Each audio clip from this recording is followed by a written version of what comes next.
All right, it's the Outlaw Radio Network. Thanks for checking out the show. As you can tell, K-Dog is running solo. And why is that?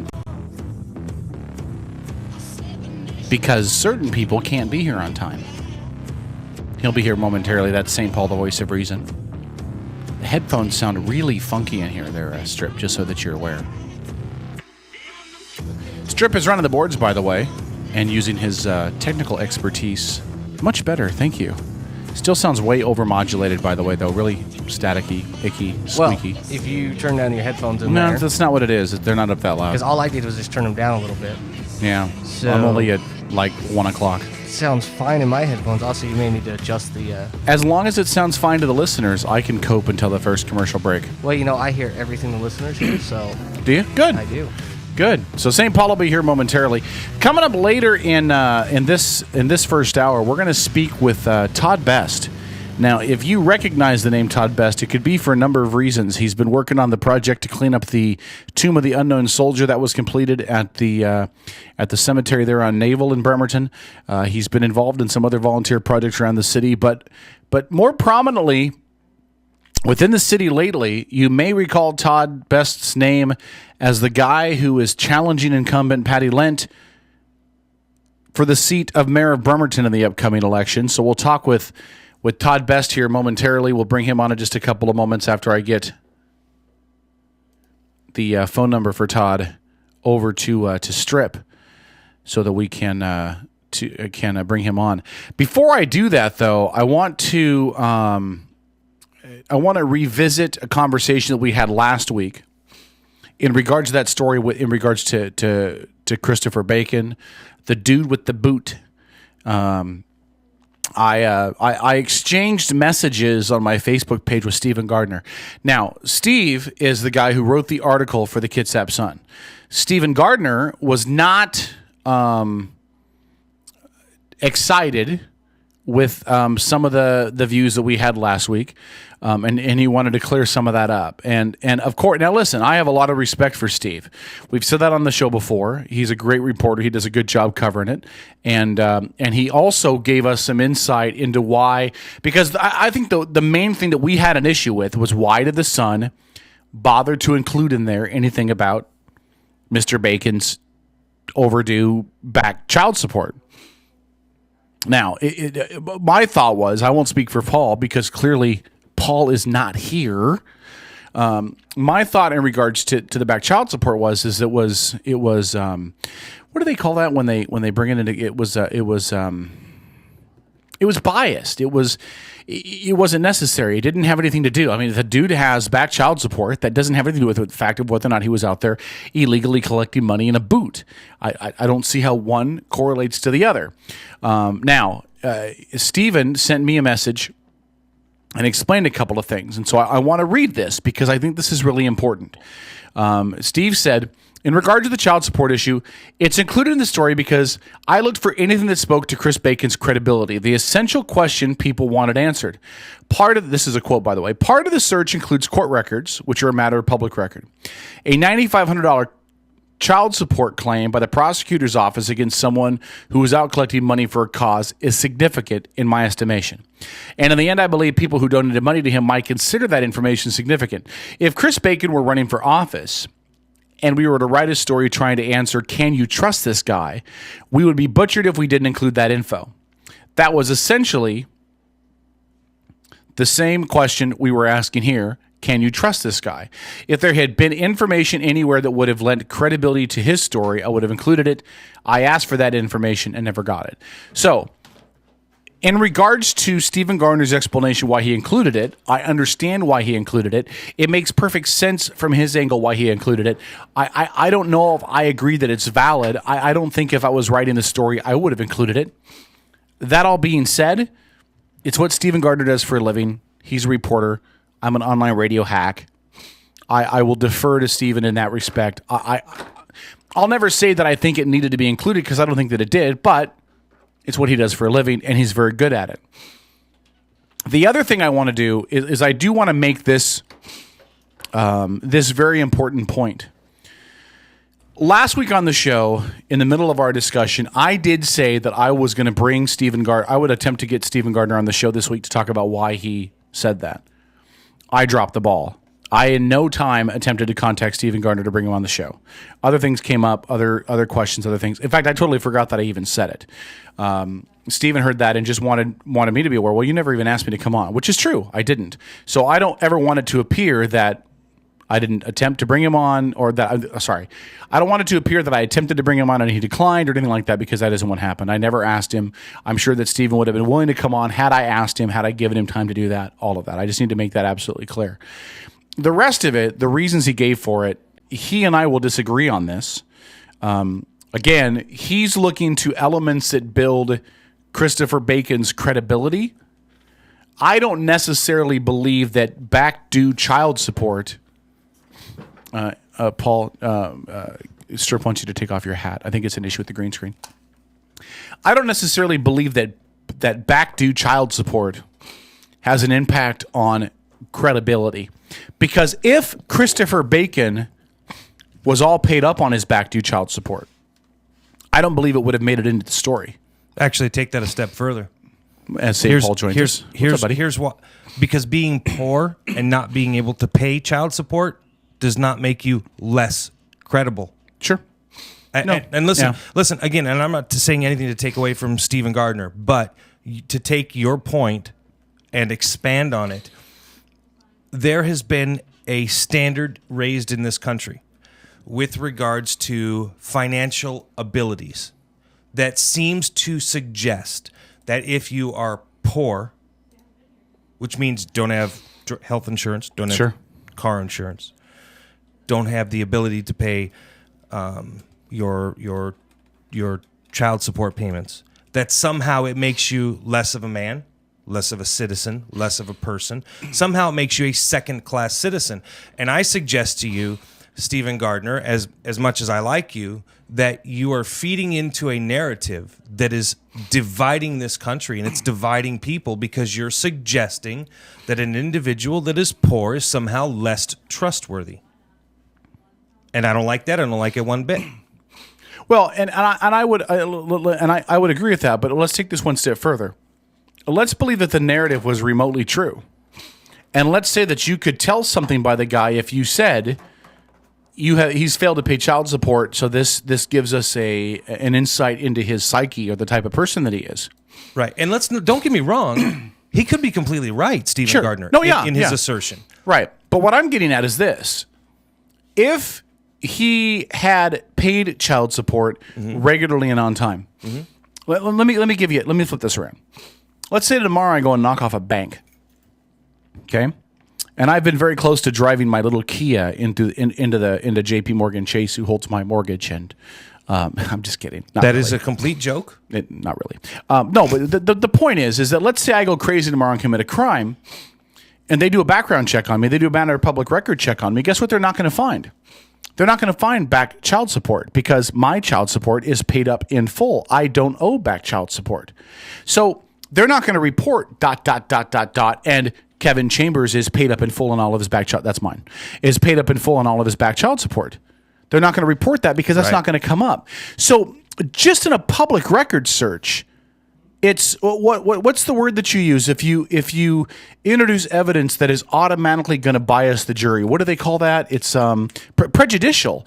It's prejudicial just on the search, because you're not going to find anything that brings the jury to you. You're only going to find stuff that repels the jury. That is the point, isn't it? Because you're not going to find anything in the background records check towards Christopher Bacon that says, "Oh, hey, this is a stand-up guy. He's paid all of his child support." The only thing you will find is he is almost 10 grand behind in child support. Yeah. So I would agree that it shows a preponderance in him to not be credible on something. Maybe child support, we know nothing about that. It doesn't say who, when, what, why, or how.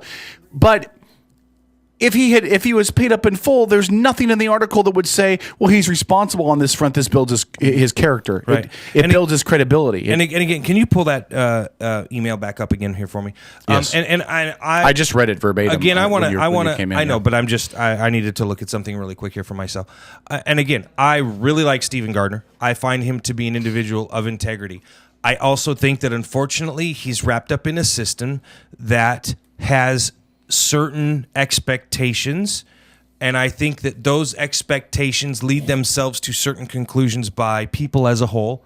And I think what he did here, and I want to read again here just what he said. Are you at point 1 or 2? I think it's point number 2 here. He said on the child support issue, it's included in this story because I looked for anything that spoke to Chris Bacon's credibility. The essential question people wanted answered. Okay, now on its surface, I got no issue with you looking for an answer to that, right? But again, I think you as a reporter need to look me in the face as a commentator and explain to me how his back child support. Hold that thought. Can you check with Todd, since he's on a low battery, see if he has a landline he'd rather do this from? He's ready to go. Okay, let's do this. Let's hold this conversation for a minute. It's not a conversation. I'm making a point. No, I know, but we have Todd Best on the line. He has a low battery. I want to. No, we've only got him for a few minutes. I don't want to lose him, and we'll come back to it. I apologize. He's running. Todd, you're running for mayor. Charge your battery. I'm sorry. That's no. It's no excuse. I'm going to bust you up for that, brother. Let's bring Todd Best on the line. Todd is running for the mayor of Bremerton against incumbent Patty Lenton, joining us on a low battery cell phone. Todd, what's going on, man? How are you? How are you, fellas? It's nice to be with you tonight. Oh, we're good. Todd, go find a payphone and call us back. Good luck on that one. Well, I'm a fiscally conservative guy. I'll tell you right now, I would like to be able to do that to save some money.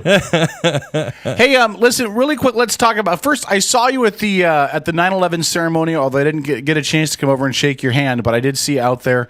And I saw your rival in the upcoming mayoral election out there as well. Let me first commend, well, honestly, both of you up front for being at events like this. I'm always amazed at these types of events when we don't see people that are in office or running for office that bother to show up for these types of events, like the 9/11. That ceremony last Sunday when he brought the beams to the final resting place. Paul and I have commented on this show before. So first of all, thank you for coming out and making your presence felt and being out there and being a part of that. You're so welcome, guys, and thank you.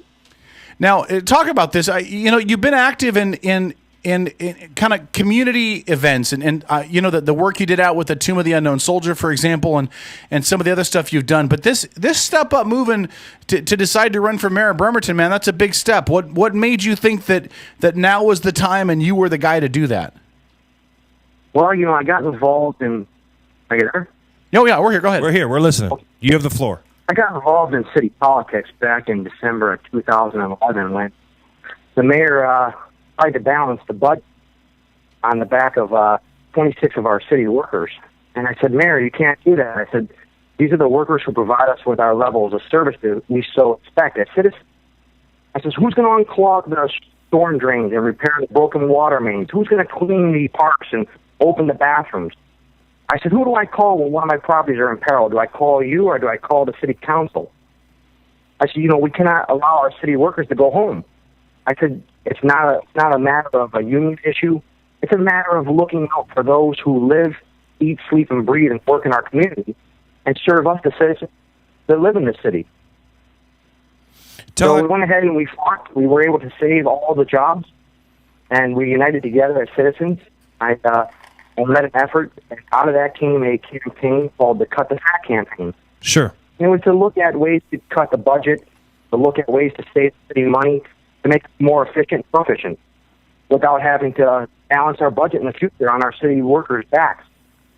Right. Todd, now let me ask you this. Now we're going to get I know we don't have a lot of time with you here, so we're going to have to kind of cut through the fat, no pun intended, all right, brother? good pun right there. That's nice. Okay, right. So I don't think you have any illusions, right? You know that if you win the election as mayor, you're going to have to make some of those tough choices.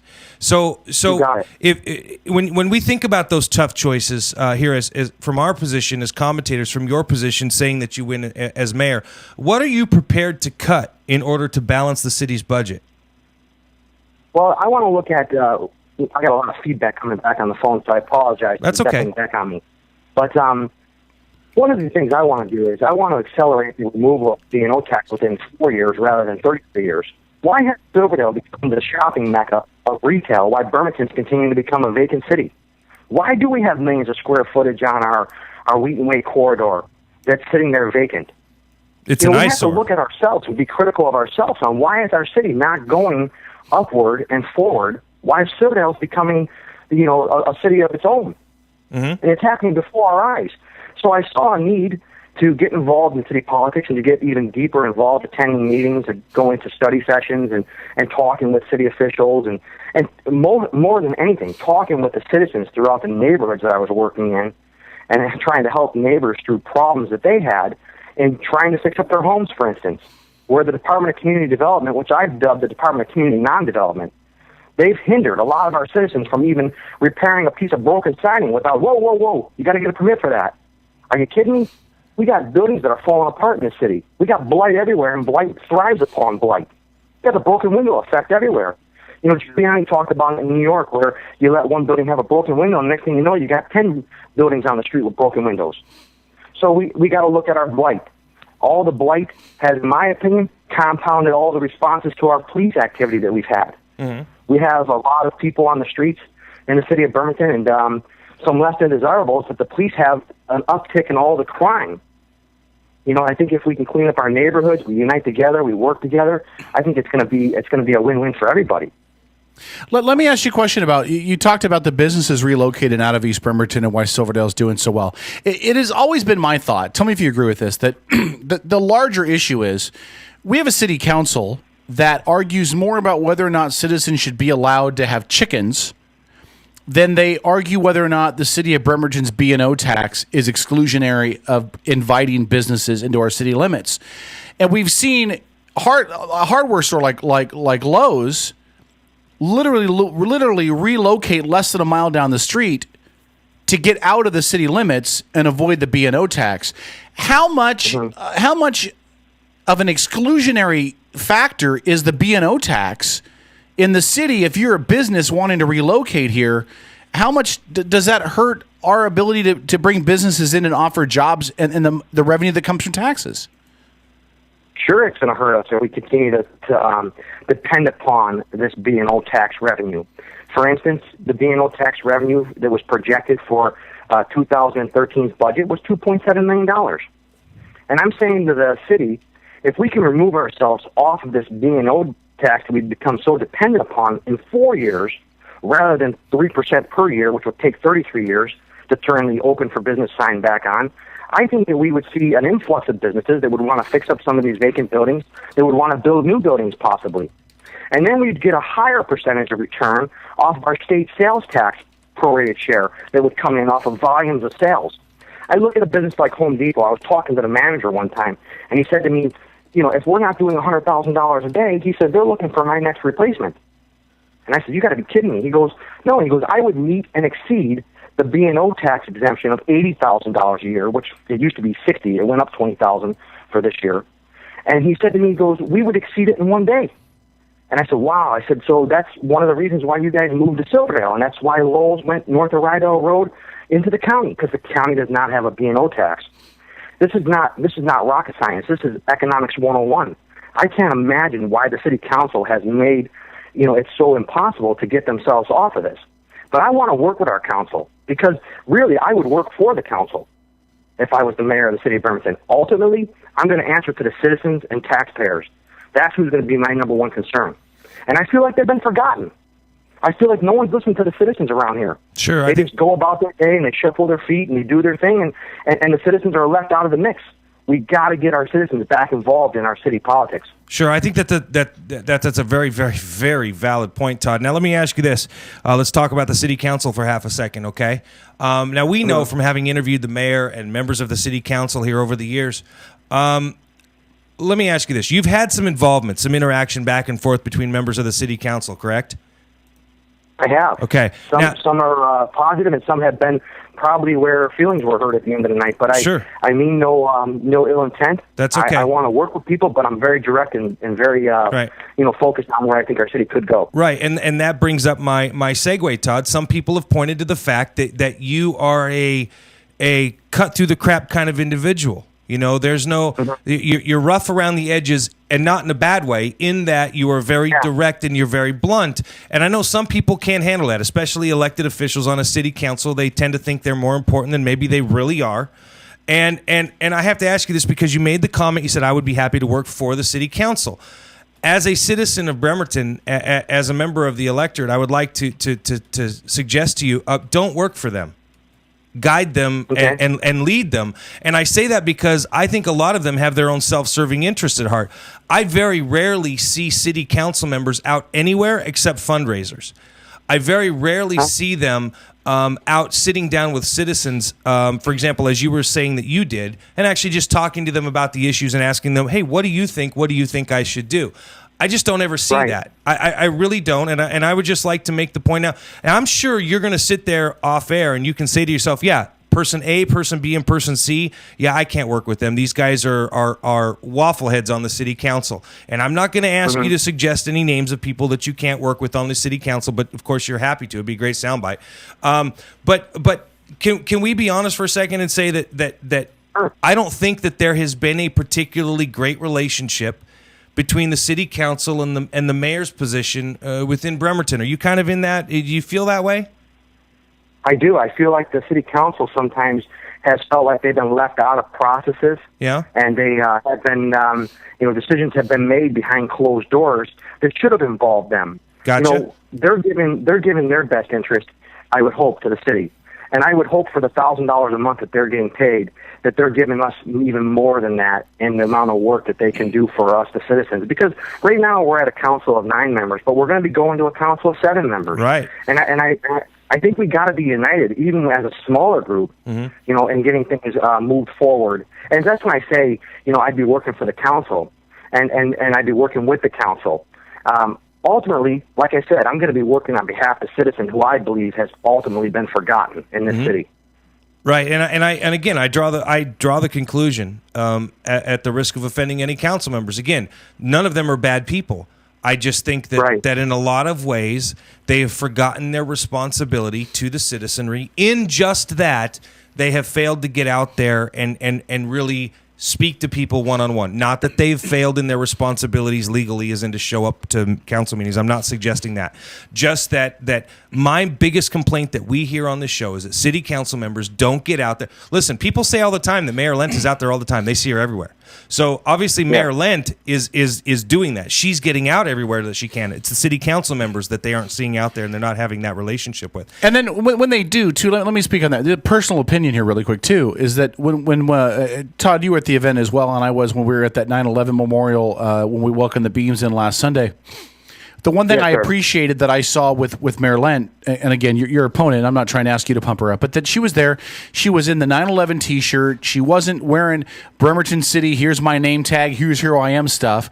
But the city council members were out there in their suits and their name tags, and I thought, how totally classless can you be?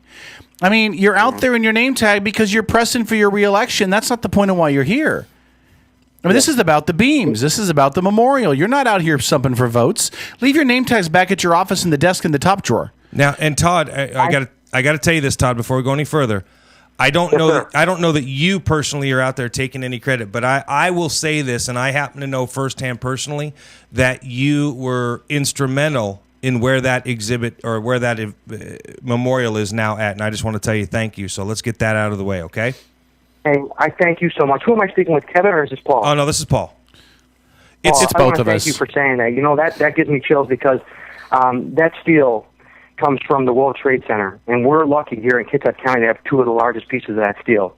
I was instrumental in the group and helping with as much as I could get it to where it's at. I'm really proud of the fact that it's now getting built. I can't wait to see it done. And I wish nothing but the best for not only the memorial to get done with the utmost respect and in fashion that it can be, but I also want to continue to see our city grow. I want to see us thrive rather than just survive on many fronts. The 9/11 Memorial is going to be a great addition to the Evergreen Rotary Park, and there's so many other things that we gotta focus on that are causing the city to, like I said, go in the downward decline instead of an upward incline. And I want to be a part of leading that effort. I think we're lacking in leadership in the city. And as far as city council members and how you feel about them, you got the right to your opinion. I love that you guys are opinionated. I love it. I think that we all have the right to our opinion. That's what makes America so great. But I can't always answer for why certain people are so power hungry or what their agenda is if it's a agenda, for themselves, or if it's for a group that they're representing. I'm affiliated with no one. I'm going to answer to no one but the people of the city of Bremerton. I'm a businessman. I've done well in business, and I want to continue to be out there representing the citizens and taxpayers. Sure. And that's what I've put on since December of 2011 when the mayor was going to lay off our city workers. I mean, some of the facts that people don't know is we got the 6th highest paid mayor in the state of Washington. And I went ahead and I helped lead an effort to reduce her pay because she would not take a voluntary reduction in pay and do what I called the right thing. So in saying so, we had to lead an effort, put pressure on the council to reduce her pay.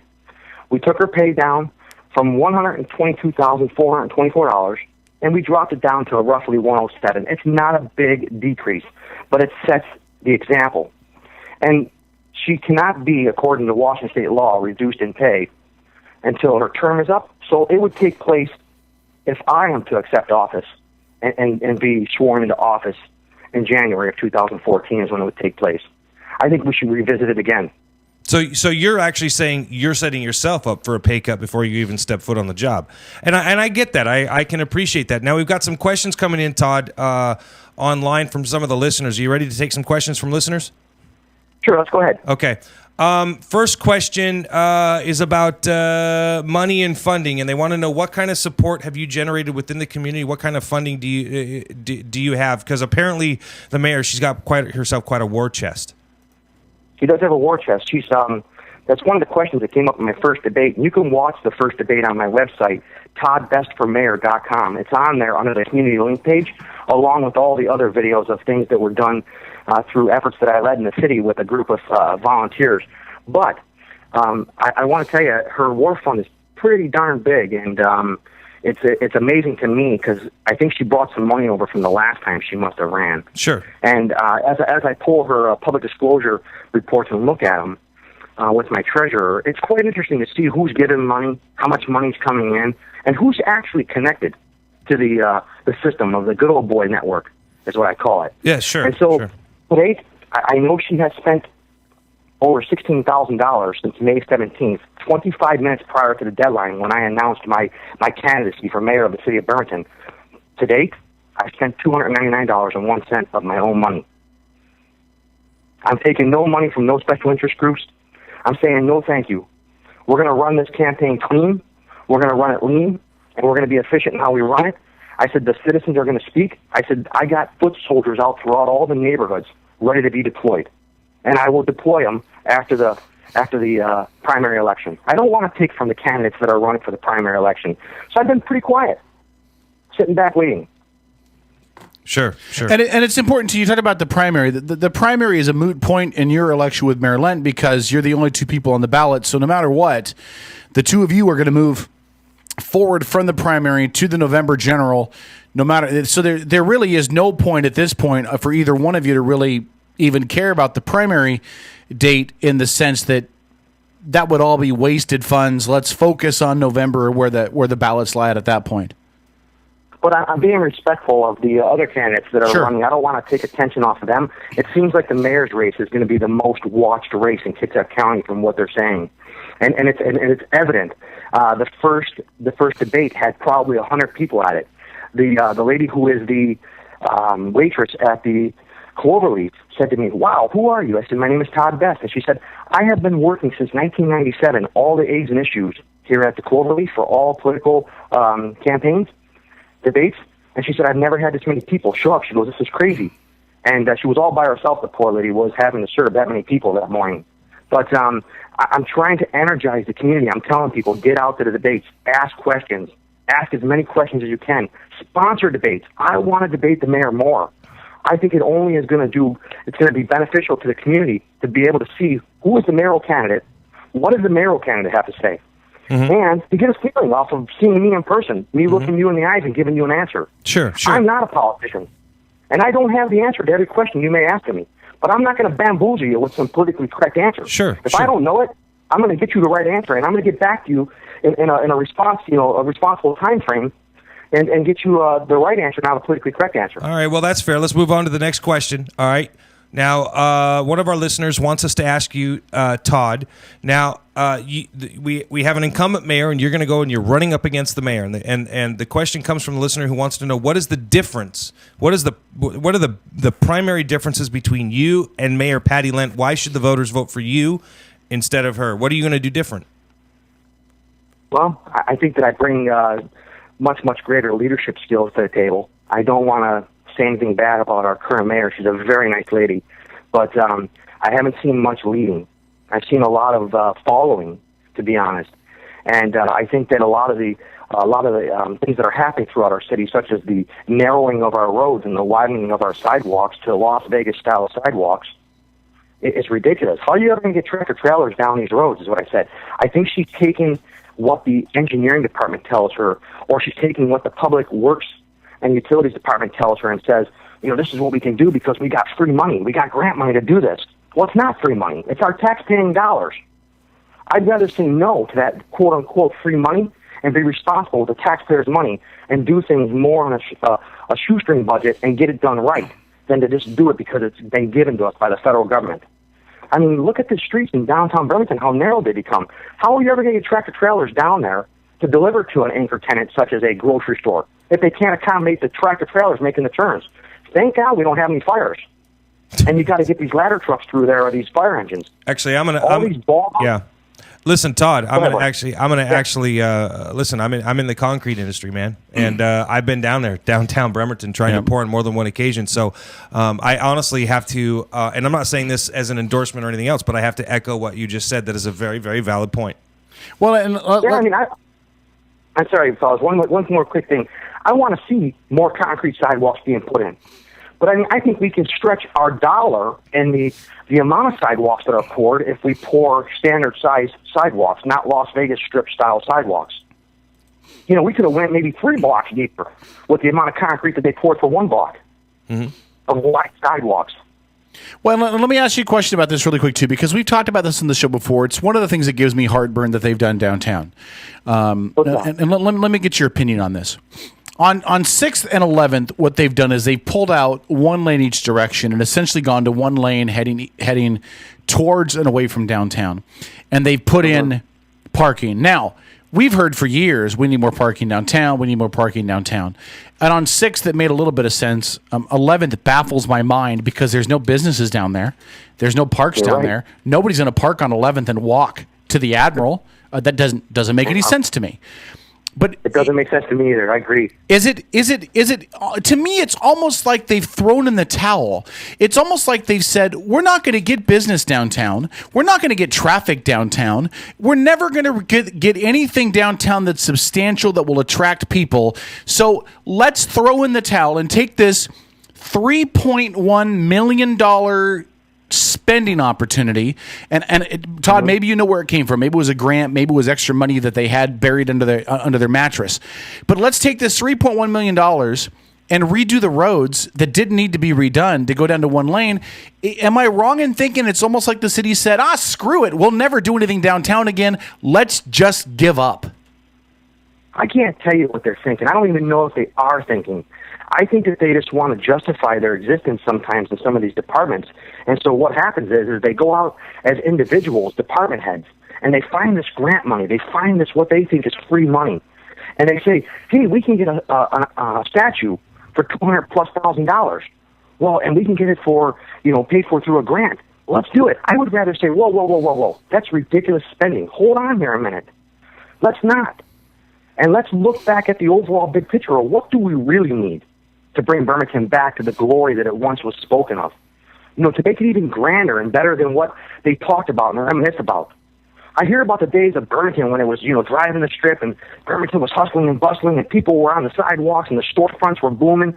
Why can't we take it back to that with a common sense approach? Why do we got to change stuff that's so drastically being changed ridiculously with wasteful spending to do it?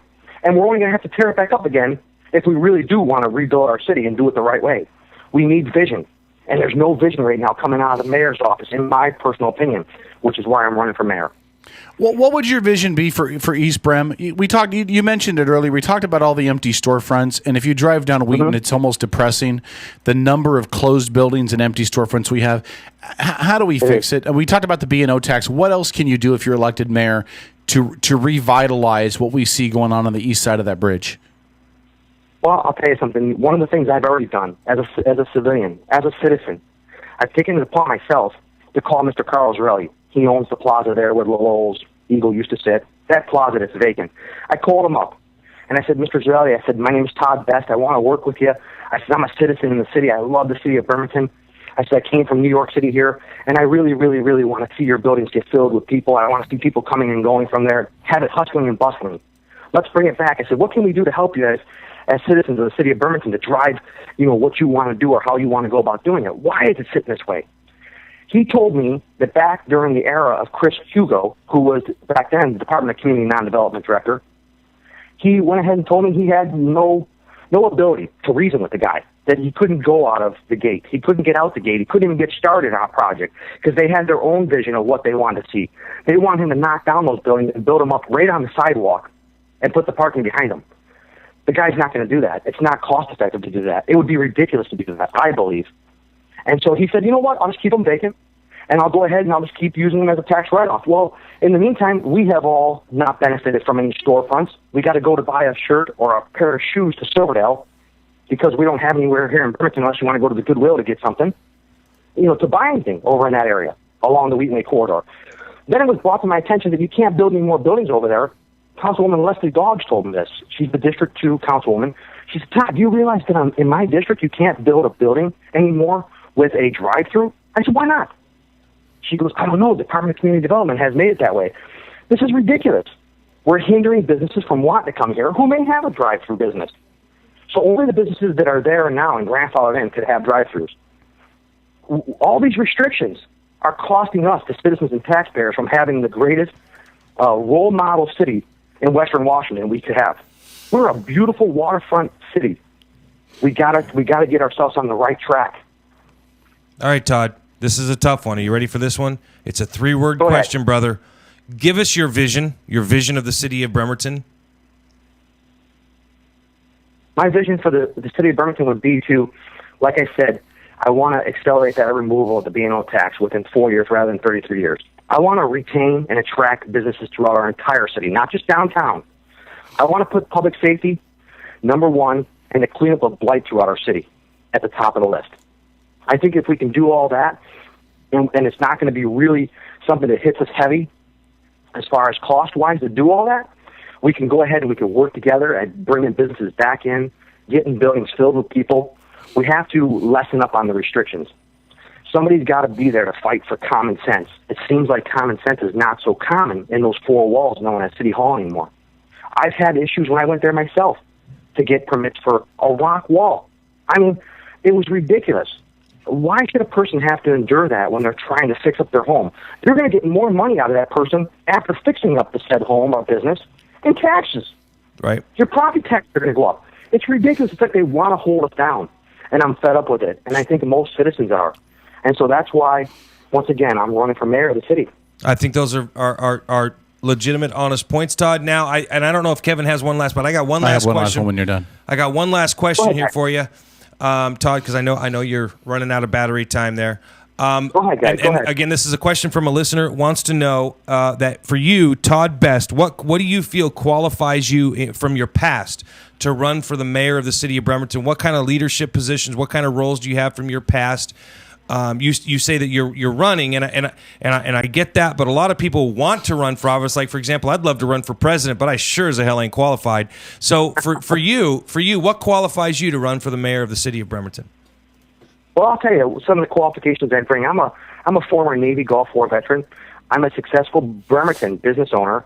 I'm a former New York City firefighter who's worked with some of the greatest leaders in the world who write books on leadership. These are guys who have survived 9/11, guys who I've had the pleasure of serving alongside with and getting to know personally. I've learned a lot from the leadership throughout the New York City Fire Department. I'm a under 40 Businessman of the Year. I've been awarded the Citizen of the Year 3 different times. In 2013, one for the entire state of Washington. And currently, right now, I'm a Burlington commercial and residential property owner. I understand what's going on in the city. I understand the issues that people are facing. I understand the people's frustrations because I'm out in the neighborhoods with the people. I am one of the people out there. I put a T-shirt out back during the Cut the Fat campaign in December of 2011. The first one showed the exuberant six-figure salaries of our city officials. The second one showed where they live. Most of these department heads that are serving our city don't live in our city. They don't live in our city. They clock out at 5 o'clock and they go home back to their houses on Bainbridge Island, Paulsbo, deep into Port Orchard. They don't live with us, the people of Burlington. I do. I'm on the streets with the people. I'm involved in the neighborhoods. And I'm wanting to help people all the time throughout the neighborhoods. But we have to have the leadership of our city change its mindset. We have to have them want to serve the people of Burlington in every way, shape, and form. They got to return back the passion that once existed in Burlington. Let me throw one last question at you, and I'm going to put you on the spot, but I'm going to do the exact same thing. I had the opportunity to speak with Mayor Lent. She's committed to come on the show, although we haven't set a time to bring her on to ask her some questions as well. And I'm going to pose this exact same question to her, but I'm going to pose it to you first since we've got you on first. Would you be willing, if we can line up schedules and line up times, to come on and by phone or preferably in studio, if we can put you two both on here together for a debate on this show? Would you be willing to do that if we can make everything work out time-wise and schedule-wise and all that? I want you to know, anytime, any place, and anywhere, I will debate the mayor. There's been 2 debates held already. The first one was at the Cloverleaf, as I stated. It's on my website, toddbestformayor.com, under the community link. You could watch the mayor and I square off for an hour on the issues that were asked by the citizens who were in attendance. Then, this past Tuesday night, I debated in front of the Puget Rental Owners Association, PROA, the landlords of our city. I told them, I said, this is the issues we're facing. I said, make no mistake about it. I said, you know as well as I know that we have some landlords who don't care for their homes as much as they should and could. I said, you guys need to police those people. And I think they liked that I was honest with them. They felt like I was being straightforward with them. I wasn't giving them the politically correct answer that so many politicians give them. Our mayor said to them, you need somebody who's politically savvy in the mayor's office in today's world, or nothing would get done. She said something to the point of that.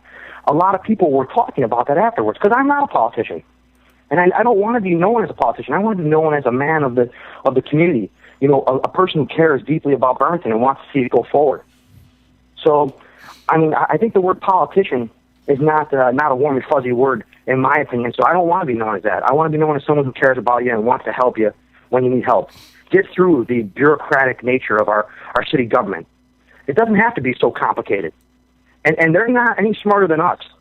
I think sometimes these politicians want you to think that they're smarter than you and just let me make the decisions and you sit back and, take whatever I give you. It shouldn't be that way. They work for us. Sure. And I'm going to be working for you. Sure, I think that's a great answer. I'm going to let you go here in just a minute, Todd. One final question for you, Kevin. Do you got any last questions? Well, that was the last one I had for me. Okay. But let me say this, Todd. Thanks for coming on, man. We appreciate it. I want to have you on at least one more time as we get closer to the election. If not, we can arrange more. And I am serious about the proposition. I would love to have you and Mayor Lent on at the same time, preferably in studio, since you got this cool video ability here. Have you both in here just to sit down a really casual. We'll put one at each side of the table. Yeah, one at each side of the table, and we'll just have a nice casual conversation. We'll make it less debate and bulletproof more glass between you. Just less debate and more conversation. I think that may really speak to the voters of this town, who I think would love the opportunity to hear what both of you guys want to do. But Paul, go ahead.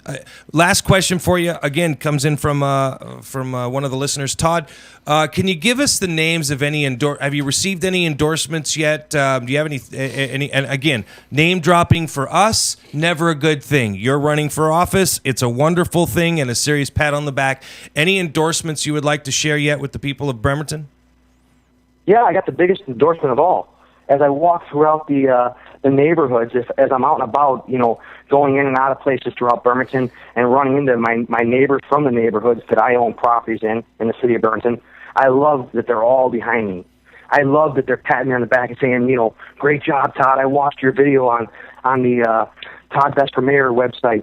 I'm in awe. I feel like $1 million, because that's who matters to me the most, is that the people are behind me.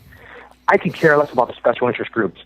I went and interviewed in front of the Home Builders Association, It's comical. I went and I sat down with him, and I said to him, I'm here to answer your questions. I'm here to introduce to you who I am per your request that you made of me to come here today. I said, I do not come here for your $500 check that I heard that you give to candidates that you endorsed.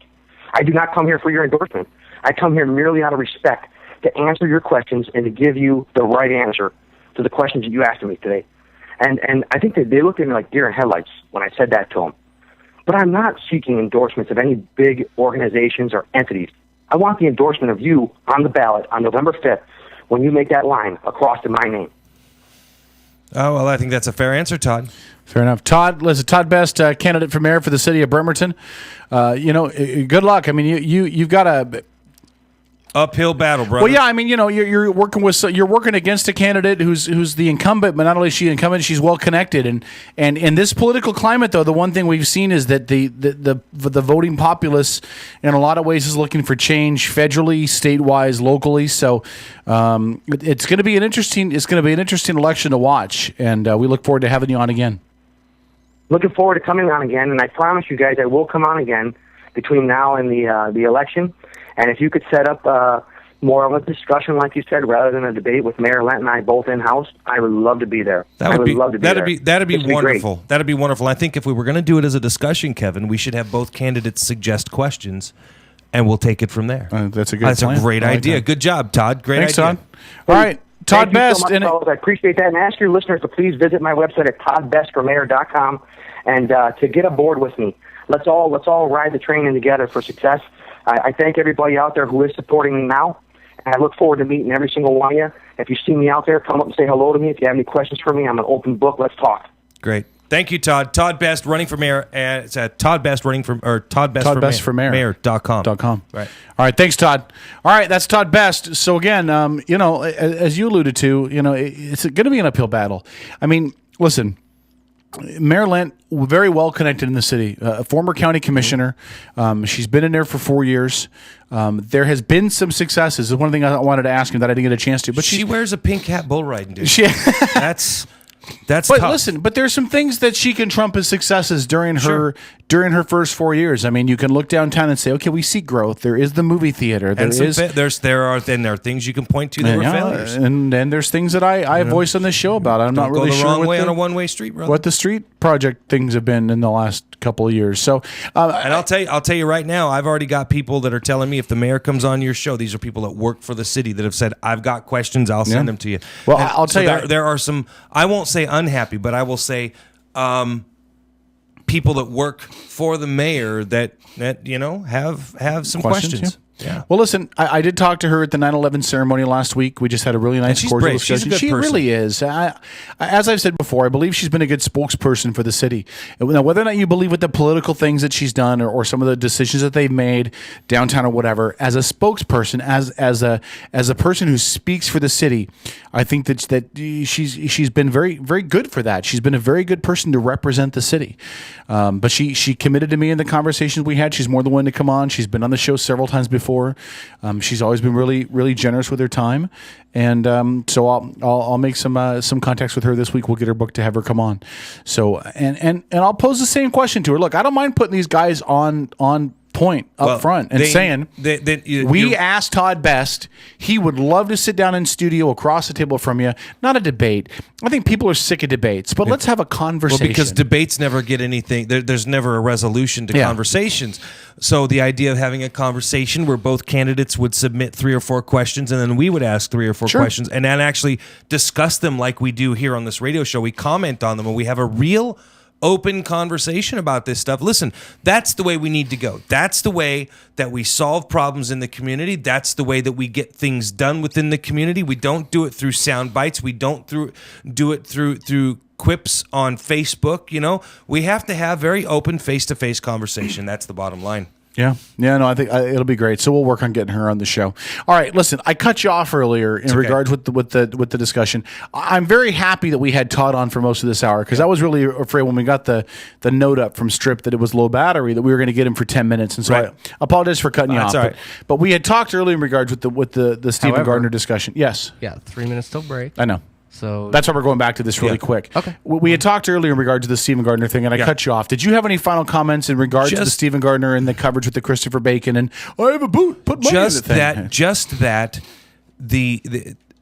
Again, Stephen Gardner, great guy. I have a great deal of respect for him, and I think that unfortunately he's caught in the media-run narrative, the elitist-run narrative of this idea that, hey, this guy owes back child support. Hey, this guy doesn't have car insurance. Hey, this guy's got a broke-down car in his front yard. Therefore, somehow, some way, because this person is clearly poor, because I guarantee if he was rich, he wouldn't be owed child support, would he? That's true. Right? Because let's be serious. It might be funny to say, but I'm being very serious when I say this, that there's a narrative being forwarded by elitist individuals in this country that there's a dual class citizenship in this country, and that if you have less money, you don't get the legal defense. If you have less money, you don't get the health care. And if you have less money, somehow you're less trustworthy because you can't pay your bills. It doesn't mean you're less trustworthy. It means you're poor. It means you're poor, Stephen. I want you to take that into account the next time you decide to write an article and put in the article, well, this person owes money to Sears for his credit card. Well, it doesn't make you less credible. It doesn't. It may, but it doesn't make you. You know what makes you less credible?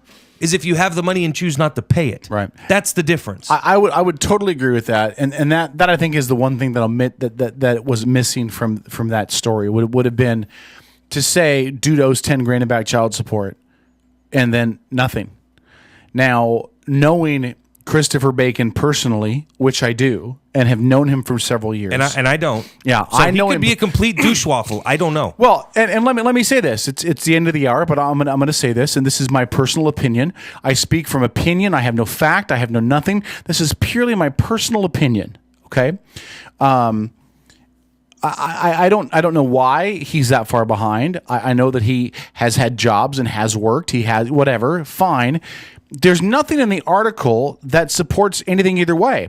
So to say he owes $10,000 in child support, that's like it's literally like vomiting on somebody. It's actually almost slanderous because you're saying it as a fact when, and again, no offense, Stephen, but the Kitsap Sun has a serious issue stating things and having it come on. It appears to be a fact to the people that are reading it without it actually being stated that it's a fact. Well, and see, for me, it's almost like vomiting on somebody. It's like you just throw that out there, and then you let it fall and settle and let people draw their own conclusions. Yeah. Well, the conclusion for that is dude owes $10,000, so he must be evil. Well, maybe he owes $10,000 because he's involved in a lengthy court case. Maybe he's fighting it. Maybe he's fighting for custody. Maybe it's a situation like with my ex's mom where she hasn't let me see the kid for 3 years. I mean, you don't know the background enough to even include that in a story. Right. It seems kind of fraudulent to include it. Not fraudulent, that's the wrong word. It seems unfair to include it when you haven't researched the rest of it. Seems disingenuous. Now, he did say in the letter he wrote to me that he did put out feelers for more to that story and didn't get them. So maybe Christopher Bacon could have been a little more forthcoming with information. I'm sure the Sun attempted to contact him and he clammed up. He was supposed to be on this show last week and he did not. Ignored all of my phone calls. And from a friend to a friend, Christopher Bacon, that was effed up because I reached out to you to give you the right to defend yourself. You didn't take it. That's right. Outlaw Radio Network. We're back after that. The Outlaw Radio Network. From NPR News in Washington, I'm Louise Schiavone. Nearly 24 U.S. embassies and consulates remain closed this weekend, most of them located in Islamic countries. The State Department is saying this evening that many of them will remain closed for daily business for the rest of this coming week. In some part, that is due to a tradition of closing businesses for the celebration of the end of Ramadan. Congressman Dutch Ruppersberger, top House Intelligence Committee Republican, says that information about a potential major attack seems fairly credible. High-level people from al-Qaeda in the Arabian Peninsula are talking about a major attack, and these are people in a high level. Now, whatever that intelligence is, we act upon it because our first priority, again, is protect the Americans that are in other parts of the world. Ruppersberger spoke on ABC's This Week. In Afghanistan, flash floods are causing devastation across eastern parts of the country. NPR's Sean Carberry reports dozens are dead and missing. Rain has been pouring down on the mountains of eastern Afghanistan for several days, and the flooding is expected to continue. Most houses in rural parts of the country are poorly constructed out of mud and brick, and officials say that hundreds have been washed away, along with large expanses of agricultural land. More than 40 people have been killed just in one district of eastern Kabul province, but the capital itself remains dry. Hundreds of Afghan army troops are involved in rescue operations across 6 provinces. The United Nations and other international organizations are also providing assistance. Sean Carberry, NPR News, Kabul. An Israeli cabinet decision about West Bank settlements is drawing fresh criticism. We get more from Shira Frankel. The Israeli cabinet placed 91 Jewish settlements on a national priority funding list Sunday, making them eligible for government subsidies and supplement state cash. The list, which identifies communities which the government hopes to boost or expand, included 85 settlements in 2012. Palestinian officials said that the increase in support for the settlements was an obstacle to the U.S.-brokered peace talks, which resumed last week after a 3-year break. A spokesman for Palestinian President Mahmoud Abbas condemned the new support for the settlements, and Israeli Cabinet Minister Amir Peretz abstained from the vote, saying that investing in the settlements was an unwise political step.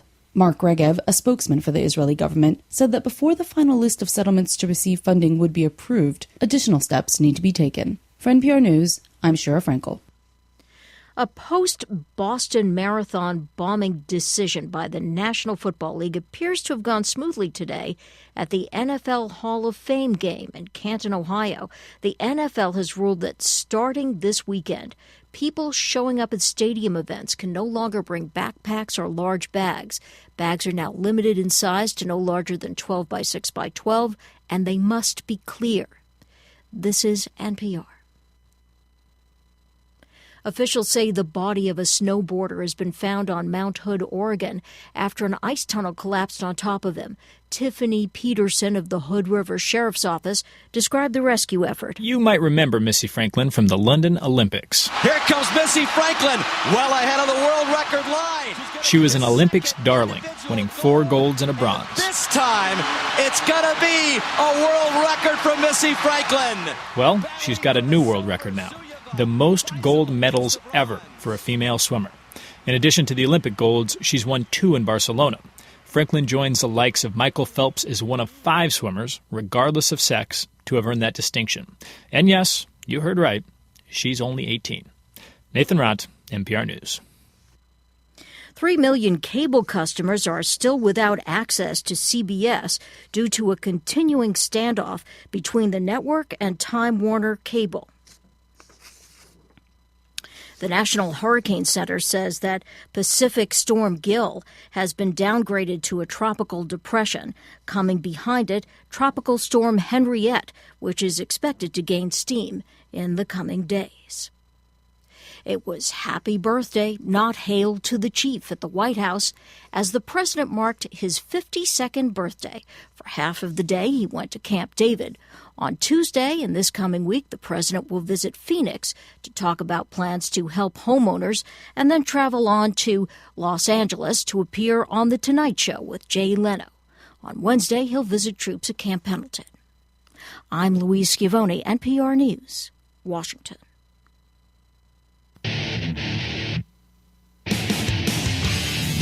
Hey, sports fans, have you ever wished there was a live and local all-sports broadcasting network, but wish no more? It's ISPNSports.com. Kitsap's only live and local all-sports 24-hour broadcasting network, featuring the Kitsap Blue Jackets, Olympic College Rangers, high school athletics, and the ISPN Sports Show every Saturday morning from 10 to noon with interviews from exclusive guests from around the Sound. So, you want sports? Go to ISPNSports.com. Judy's Sewing in East Bremerton is your one-stop shop for all your sewing, alteration, and clothing repair need. At Judy's Sewing, you can also find tuxedo rentals and bridal party dresses for only $69 and bride's dresses starting at $189. Judy's Sewing at the corner of Fairgrounds Road and Central Valley in East Bremerton, near Handy Andy's, or call Judy at 360-662-1212. That's right, 360-662-1212 for Judy Sewing. Video Me Productions combines technical experience with a keen eye to produce high-quality videos. Video Me Productions is experienced, passionate, and creative. VideoMe puts out high-quality videos from commercials to weddings and family gatherings to concerts and live events. Call VideoMe today and find out how their video services can help you. 360-620-4888 or visit their website to see video demos of their work at videomeproductions.com. For more than 100 years, the Woodland Park Zoo has been a cherished community resource and a unique urban oasis. Generations of Puget Sound families have come to the Woodland Park Zoo to marvel at the animals and be inspired by the peaceful and beautiful surroundings. Visit the Woodland Park Zoo today or make a tax-deductible donation to support the Woodland Park Zoo. Visit zoo.org and find out all the great things going on at the Woodland Park Zoo. Getting married, entertaining clients, or maybe you're just having a bash with your friends. No matter the occasion, make sure you plug into the tunes with E&M Entertainment.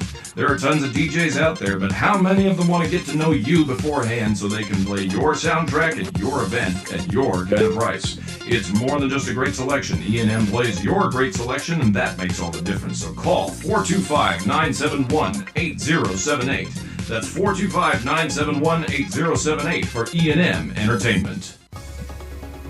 Cliff Cycle Center is an authorized full-service dealership that markets Kawasaki, KTM, Suzuki, Aprilia, Vespa, Piaggio, and Kimco scooters. At Cliff Cycle Center, you'll also find Kawasaki and Yamaha personal watercraft and Kawasaki, Polaris, and Suzuki all-terrain vehicles. At Cliff Cycle Center, they invite you to come on down and have a cup of coffee on them. They'd love to meet you at Cliff Cycle Center, 1200 Charleston Beach Road, across from the shipyard. Cliff Cycle Center.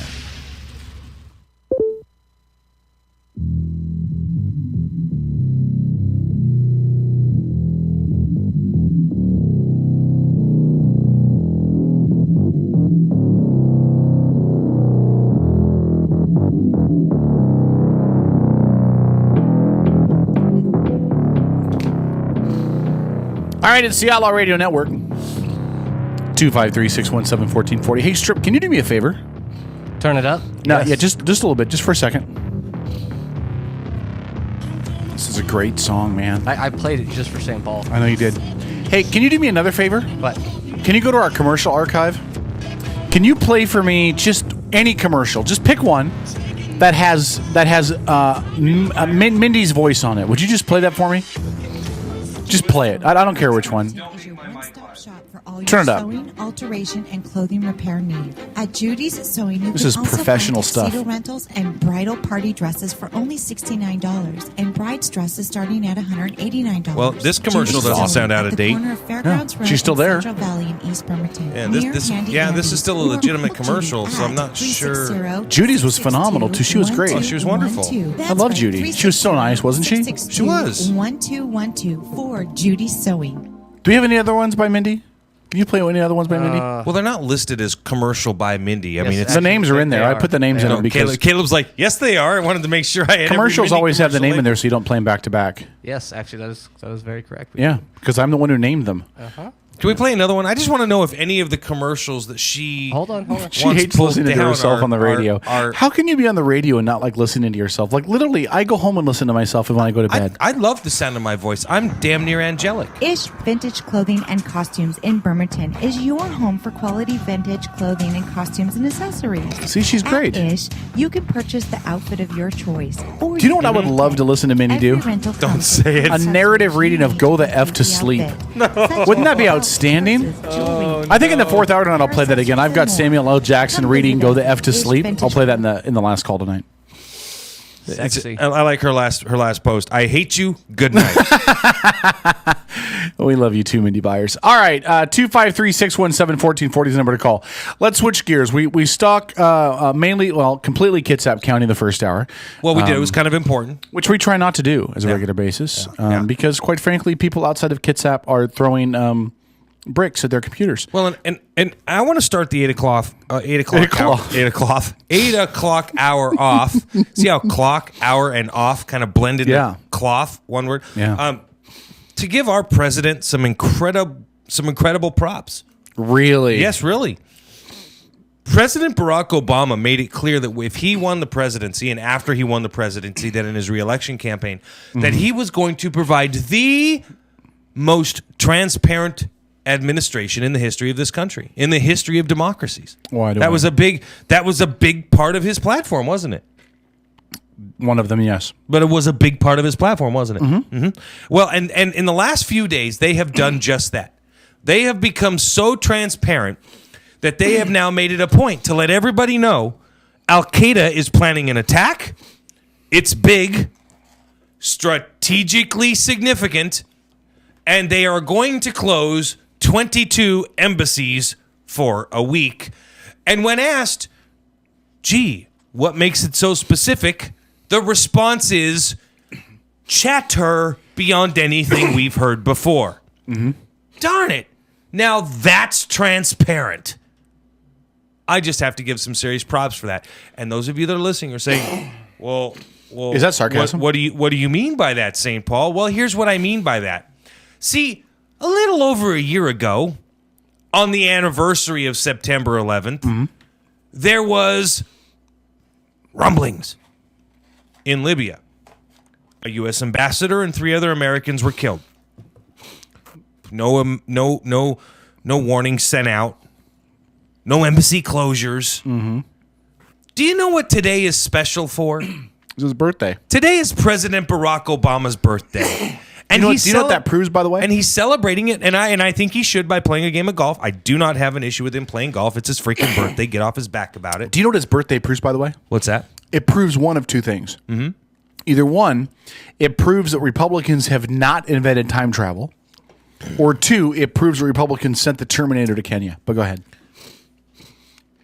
Anyway, go ahead. So the point is about them being so transparent. I'll be back. Listen, here's the point. You listen to these people go on the Sunday morning talk shows talking about the specific evidence and the credible threats. I love this. Credible threats. Sure. Who said it? Yeah, we don't know.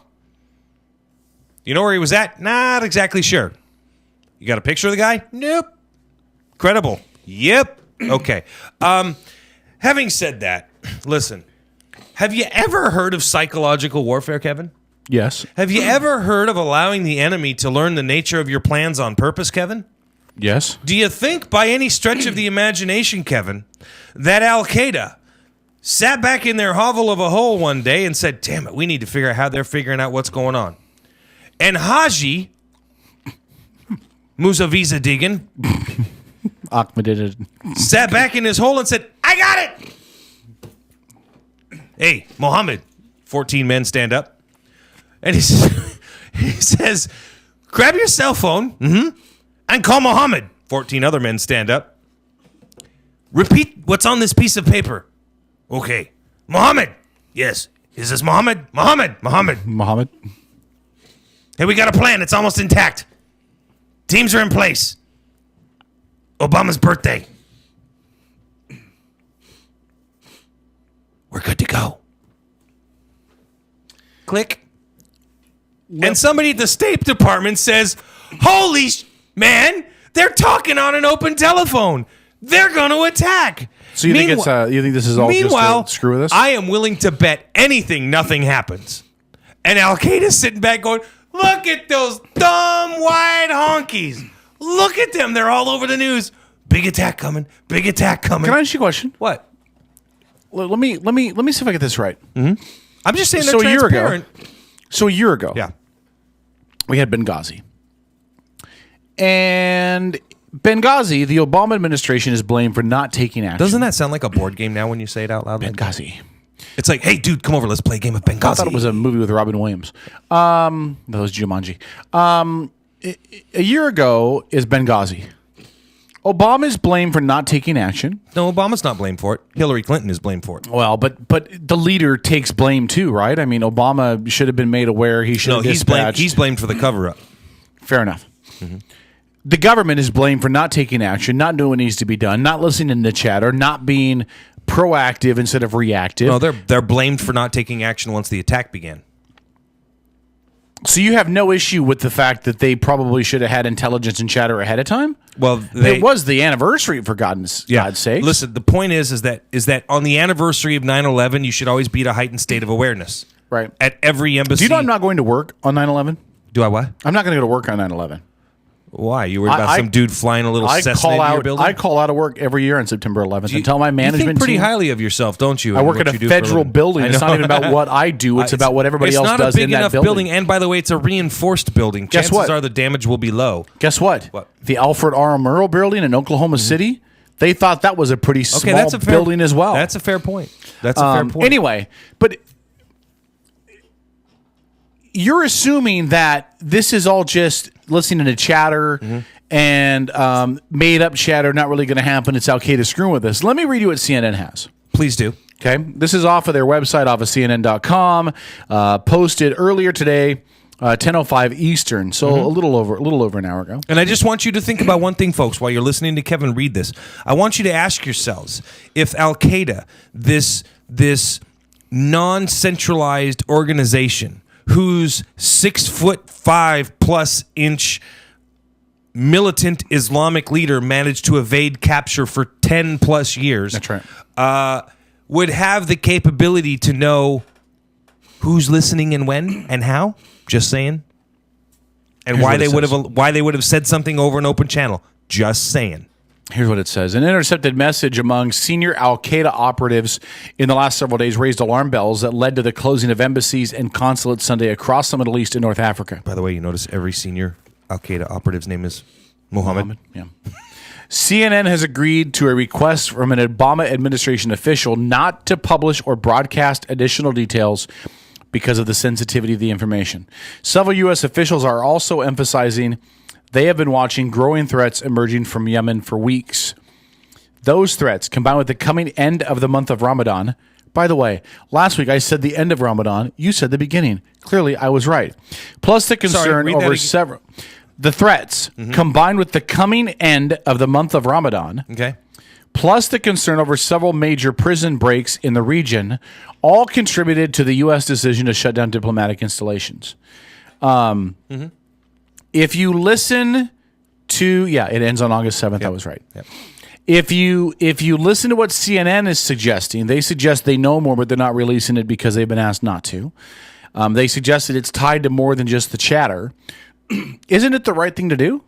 I mean, if they had the chatter and they didn't shut down the embassies and then suddenly one of the embassies came under attack and we lost another ambassador, wouldn't the Obama administration then be blamed for not being more proactive and listening to the chatter and all that? Absolutely. Again, it goes back to my initial statement. Congratulations to the administration for finally living up to their promise. Oh, so you weren't being sarcastic? You were actually being honest about? Yes, they're finally being open and honest, which is a good thing considering that now we're finding out here in the last couple weeks that the survivors of Benghazi are actually having their names changed, not being allowed to testify, because apparently there was a CIA missile running operation running out of Syria back and forth to Syrian rebels, which of course would have been in violation of international law.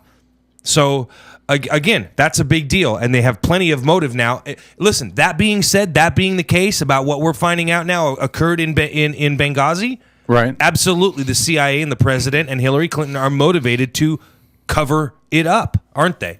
They were running missiles and weapons of mass destruction to Syrian rebels. Yeah, that's a bad thing. By the way, who are the Syrian rebels aligned with? The Syrian rebels are aligned with Al-Qaeda. Syrian rebels are aligned with Al-Qaeda. Yeah. So just want to make sure that I understand this correctly. We went from a policy under George W. Bush of wanting to eradicate Al-Qaeda to a policy of aligning ourselves with rebels in Syria that have aligned themselves with Al-Qaeda and providing them with weapons of mass destruction. Didn't we go to war in a country called Iraq to prevent weapons of mass destruction from falling into the hands of Al-Qaeda? I'm just asking the question because it seems rather apparent to me. Yeah, but we talked about this before with what's going on with Syria, is that on one hand you have Al-Qaeda, and on the other hand you have Bashar Iran. al-Assad. No, you have Bashar al-Assad. Who's backed by Iran. And Hezbollah. And Hezbollah and Iran. So really, you have a no-win situation. No, you have a stay-the-fuck-out situation. That's what you have. You have a do not get involved situation. You have a sign on the door that says do not disturb. I would agree with that. I would agree that it makes sense to stay out of it. But if you are the Obama administration and you believe for whatever reason it's in national interest to get involved with one side, you're going to pick a whack job side either way. Just not seeing it. So No, I'm not saying I agree that we should get involved. I don't think we should. I don't think it makes any sense for us to get involved. Right, in that's that. why I'm asking for somebody to justify it. I can't. You're asking the same question I am, brother. Right, but I'm just saying that no matter if you believe that it's important to national interest to get involved, then you're going to side with a whack job either side. You're either going to side with Iran, who we're never going to side with, or Al Qaeda, who we're never going to side with. Can there be a third choice? Yes, stay out. Yeah, and again, I'm just saying. But maybe we should have gone in and got all the Christian villages emptied them out, because they're stuck in the middle and getting massacred by the thousands. And by the way, where's Israel in this whole thing? Grabbing their nuts and sitting in their freaking hovel hole right now. I mean, they're in a bad way right now. Can Israel be the policeman of the region, which is what they should be being in the first place? No, they're Jews. I mean, I hate to point out the obvious, but when you're Jewish, you don't exactly walk into the Middle East acting like the Middle East police officer, or you become the Middle East campfire fodder. I don't know. I'm just saying. You know, there's a lot of people who get pissed off at us because, you got involved in Libya. How come you're not getting involved in Syria? Well, there was a vested reason for us to get involved in Libya. It's called oil. No. Really? We don't own any of the oil contracts in Libya. We don't, but it matters to worldwide production of oil. It matters to our allies. 1.5%. It matters to our allies like the British, who do have contracts in there. Do. Money matters. Our allies matter. We get involved because it matters. Let's not pretend that it doesn't. Also, there was a clear difference in sides. You had a dictator that was being overthrown by the people versus what's going on in Syria, which is Shiite versus Sunni all over again. Mm-hmm. It's nothing more than what occurred in Iraq post 1991 Iraq War, or the Operation Desert Storm. So again, Syria is the kind of situation we never ever should have gone involved in. John McCain should have stayed the hell out of there. He never should have gone there for a fucking photo op. Pardon my French. But to me, now finding out that we had CIA operatives in Benghazi running weapons back and forth to Syria and it was the weapons that were captured from the Libyan regime, from Muammar Gaddafi's regime, that the American CIA operatives were taking to Syria. Why? Because they were completely untraceable, brother. Mm-hmm. They were weapons of mass destruction from an administration that had just fallen. There was no accountability. They were able to scoop them up, get them out of country, and get them to the Syrian rebels. So the reports that came out of Syria about the Syrian rebels possibly using chemical weapons very well could have been true, and they could have been chemical weapons that our CIA operatives provided them from Libya. Do you see how bad this is? And so why do you think the administration's covering it up? Does it change at all your perspective of what's gone on with Benghazi? This is bad juju, brother. This is bad stuff. This is the kind of karma we end up paying for with lives. Yeah, let me spin a couple of things. Okay. Does it change my perspective in Benghazi in ways yes and in ways no? Meaning, the initial events of Benghazi, I still haven't found a lot of fault in the initial events of Benghazi, in the sense that a lot of conservatives are railing against the fact, why didn't we send out fast response teams? Why didn't we respond? Why didn't we react?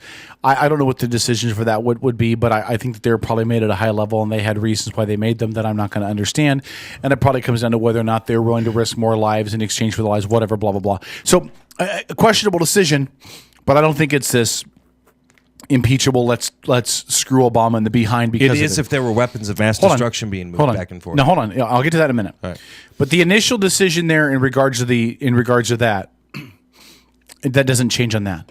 What has always been a concern to me was whether or not there was a cover-up. And if you remember, in the weeks after Benghazi, I called on this show that if it turned out that there was a cover-up, that somebody needed to be impeached. I said on this show that if it turned out the Obama administration, at the behest of Obama, there was a cover-up, that Obama needed to be impeached. Now, if it turns out that there were indeed, and we have enough information, and I haven't seen the evidence or enough information about this to know how diehard we are on this. But if it comes out that this is Iran-Contra all over again, then somebody's ass needs to be impeached out of office. Period. Do you think that if it's found out, and listen, let's be honest, okay? Somebody will take the fall for the president, so we will never find out that it was him. And I get that. I get that. There's always plausible deniability when you're the president of the United States. But who's likely that person going to be? The person who's no longer in office, isn't it? Hillary Clinton. And you know that she has ambitions for running for president. She will not. She won't. Do you think she will let herself become the fall person? Not a chance in hell.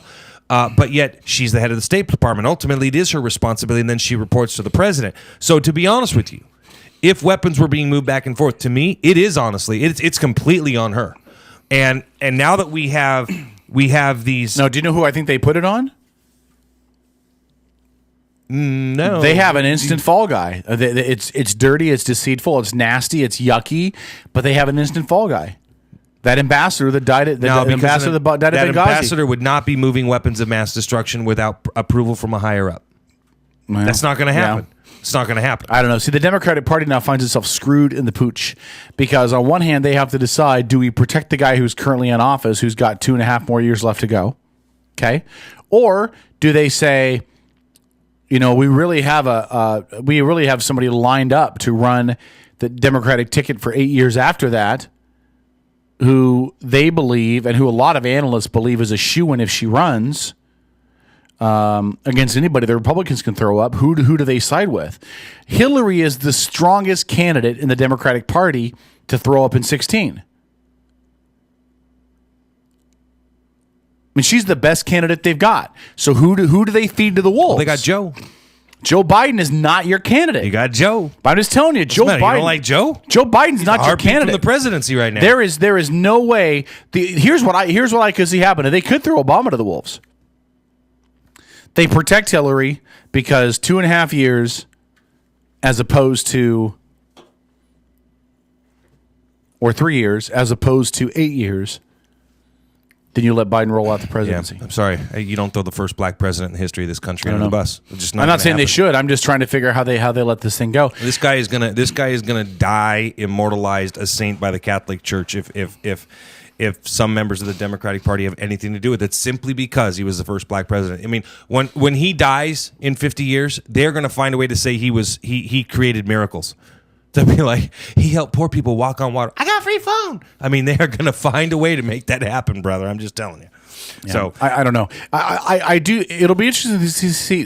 Do you think something's going to happen in the next week, or let's just say the next month? Do you think there'll be a major attack? Because they're saying a big attack, a major attack. What's your gut tell you? I don't know, because I don't know if we don't see one, if that means that the Obama administration was wrong, because it's possible. I don't think it's an issue of right or wrong. Honestly, I don't. I'm simply saying I think they're being played because I think Al Qaeda is using it as a way to determine how we're intercepting their messages and how we're listening to their communications. You know what they did? You know what they did? They tested our defenses. Okay? Do you remember the movie Jurassic Park? Mm-hmm. Okay. You remember when they first get there and he goes, you got raptors? He's like, I want to see them. And they go to this big cage. You don't see nothing down in the cage, right? You just see bushes, right? And then you see all this electric wire all around the top. And then the big game jungle guy, the game hunter guy, Muldoon, the one that's in charge of all the security of all the animals on the island. He says, that woman, that female raptor, she watches you. She sends the other ones in to test the fence, right? That's what Al Qaeda's doing. They're testing the fence. They're sending out messages to find out how communications travels, who finds out what, how quickly it gets disseminated, and where it goes. Mm-hmm. And that's exactly what they did. And these dumbasses at the State Department and these dumbasses in the Obama administration thinking, we're going to show kind of a great job we're doing. Hey, look what we found out. Meanwhile, you got people in the administration going, dude, shut up. But can I ask a question? What does a week do? It's not about a week. It's not about a week or a month. No, but what I'm saying is, what does a week do? Let's say that they have established, okay, we got a whole bunch of guys that have wired up explosives in a truck. Why are you going to put out this? Hey, we're going to go ahead and close for a week, so if you want to attack us, wait till next Sunday, okay? Yeah, just give it a week. Right? We'll be back in a week. That's what I'm saying to you. It doesn't make any sense. This is complete. It's like amateur hour at the freaking White House, man. Yeah. I don't goddamn get it. Yeah. I don't get it, man. Somebody please explain this to me. Here's what I think. I think that we are always at risk anywhere in the world. We are especially at risk in these Muslim nations. We are at more of a risk between the end of Ramadan and the anniversary of September 11th. So does this surprise me they'd be testing the defenses now? Because September 11th anniversary is a month away? Sure. Makes freaking sense to me. Sure, because they're going to want to know how to communicate and not get caught. Stick around. We're back after this. Outlaw Radio Network.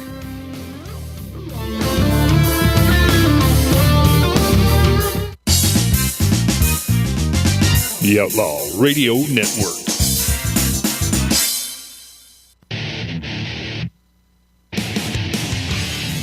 Hey, sports fans, have you ever wished there was a live and local all-sports broadcasting network, but wish no more? It's ISPNSports.com. Kitsap's only live and local all-sports 24-hour broadcasting network, featuring the Kitsap Blue Jackets, Olympic College Rangers, high school athletics, and the ISPN Sports Show every Saturday morning from 10 to noon with interviews from exclusive guests from around the Sound. So, you want sports? Go to ISPNSports.com. Judy's Sewing in East Bremerton is your one-stop shop for all your sewing, alteration, and clothing repair need. At Judy's Sewing, you can also find tuxedo rentals and bridal party dresses for only $69 and bride's dresses starting at $189. Judy's Sewing at the corner of Fairgrounds Road and Central Valley in East Bremerton, near Handy Andy's, or call Judy at 360-662-1212. That's right, 360-662-1212 for Judy Sewing. Video Me Productions combines technical experience with a keen eye to produce high-quality videos. Video Me Productions is experienced, passionate, and creative. Video Me puts out high-quality videos from commercials to weddings and family gatherings to concerts and live events. Call Video Me today and find out how their video services can help you. 360-620-4888. Or visit their website to see video demos of their work at videomeproductions.com. For more than 100 years, the Woodland Park Zoo has been a cherished community resource and a unique urban oasis. Generations of Puget Sound families have come to the Woodland Park Zoo to marvel at the animals and be inspired by the peaceful and beautiful surroundings. Visit the Woodland Park Zoo today or make a tax-deductible donation to support the Woodland Park Zoo. Visit zoo.org and find out all the great things going on at the Woodland Park Zoo. Getting married, entertaining clients, or maybe you're just having a bash with your friends. No matter the occasion, make sure you plug into the tunes with E&M Entertainment. There are tons of DJs out there, but how many of them want to get to know you beforehand so they can play your soundtrack at your event at your kind of price? It's more than just a great selection. E&M plays your great selection, and that makes all the difference. So call 425-971-8078. That's 425-971-8078 for E&M Entertainment. Cliff Cycle Center is an authorized full-service dealership that markets Kawasaki, KTM, Suzuki, Aprilia, Vespa, Piaggio, and Kimco scooters. At Cliff Cycle Center, you'll also find Kawasaki and Yamaha personal watercraft and Kawasaki, Polaris, and Suzuki all-terrain vehicles. At Cliff Cycle Center, they invite you to come on down and have a cup of coffee on them. They'd love to meet you at Cliff Cycle Center, 1200 Charleston Beach Road, across from the shipyard. Cliff Cycle Center.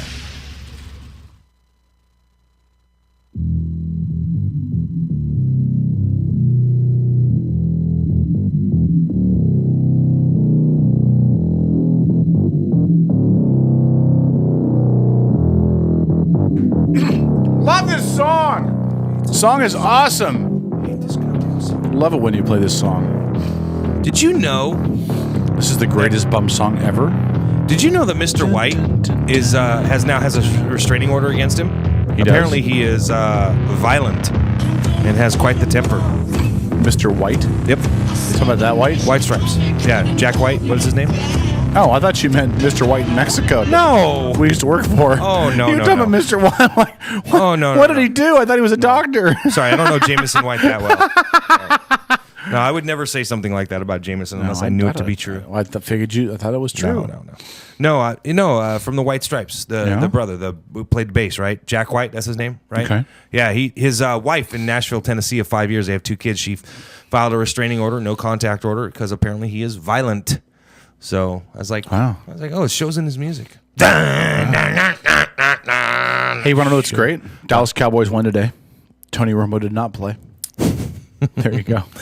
Don't care about people Dallas. on my Facebook page are mocking me because I don't care about Dallas. I ripped the Cowboys repeatedly on my Facebook page, and now they're you have mocking good reason. me. Well, now they're mocking me because the Cowboys won the first preseason game. Ooh, the Cowboys, we're going to do great things. Yeah, 6 wins. You watch. 6 wins. Hey, what are you doing Thursday night for the first Seahawks preseason game? Is it this Thursday? This Thursday. Yeah, I'm hosting it in 3D at my house. Who are they playing? Does it matter? Do you have enough glasses? Yes. Do you? I have like 12 pairs of glasses. Who are they playing? I don't know. Is it Denver? I think it's San Diego, actually. Oh, San Diego. Well, I'll be at work until I won't even be back in Kitsap till 8 o'clock. I'm just saying. I'm working. Okay. What are you doing Friday, Saturday, Sunday this weekend? Not coming to your bar. No, it's the final 3 games of the season for your Kitsap Blue Jackets. Oh, is it? Yeah. Maybe I'll have to bring the boys up and bring them out there Friday night. Bring them down. That'll be fun. Yeah, it would be fun. It'll be fun. I'm actually going to be by the way, at all I'd 3 like to games. stress to anybody who's listening right now, you want to talk about great family entertainment for just a few bucks? Go to a Blue Jackets game. That's right. It's baseball. It's inexpensive. They got good, baseball park food. Yeah. And there's beer. And beer garden, and again, it's great fun and it's very inexpensive. That's right, and it's a good time. So, and you might hear Kevin Chambers' voice announcing over the loudspeaker, or you may not. You'll hear me all 3 games. Actually, I'm doing all 3. Are I'm you? actually getting off my day job early on Friday because I've got to do all 3 games. Just keep that to yourself. Shut your mouth. All right. So I've got to do all 3 games this weekend. Okay. So yeah, it'll be good. Good final 3 games of the regular season. So. All right, 253-617-1440. We are at the bottom half of hour number 1. You asked me before the break if I thought we were going to see something. I think we'll see something. Mm-hmm. I don't know if it'll be some massive, huge terrorist thing, but we're going to see something. It'll probably be in Yemen. All the stuff I'm reading is that Yemen is really going to be. The kind of the focal point of what they're seeing now. Well, and just ask yourself, what are they going to really do to us in Yemen? Us, probably nothing, but the Yemenis government is very, very supportive of us, and that's why they're pretty pissed off. So listen, I have a question for you. Let's get to the lighter side of life. What? You're going to switch it up for me? I am. Lighter side of life. What do you got? Ready for this? This is about A-Rod? Yep. What do you think about this story about A-Rod and the possible lifetime suspension if he doesn't accept the suspension that's been put on the table for him by Major League Baseball? Couldn't happen to a shittier human being. I love you, brother. Sometimes I absolutely love you. Although I did put on my Facebook a couple days ago that if they really wanted to punish A-Rod, they'd just make him come play in Seattle again. People forget that that one of the comments that he made after he signed with Texas, the first words out of his mouth at the Texas press conference were, I'm paraphrasing here, I've woken up from a bad dream. I thought I was I had a bad dream last night and I woke up in a Seattle Mariners uniform. Did he really say that? Yeah. So listen, that one comment, die bitch die. Listen, that's all I have. I can't stand that little for it, man. He annoys the piss out of me. So that's what I wanted to say. Yeah, the one issue they're going to have with A-Rod is they're hitting him harder than anybody else. Yeah, but that's because he's fighting the suspension. Well, and they believe he tampered with a witness, which I don't know. I suppose we'll find out. I'd be okay. What they're proposing is a suspension through the end of next season, which really is the end of his career. I mean, if he's suspended through the end of next year, he's 38 years old now.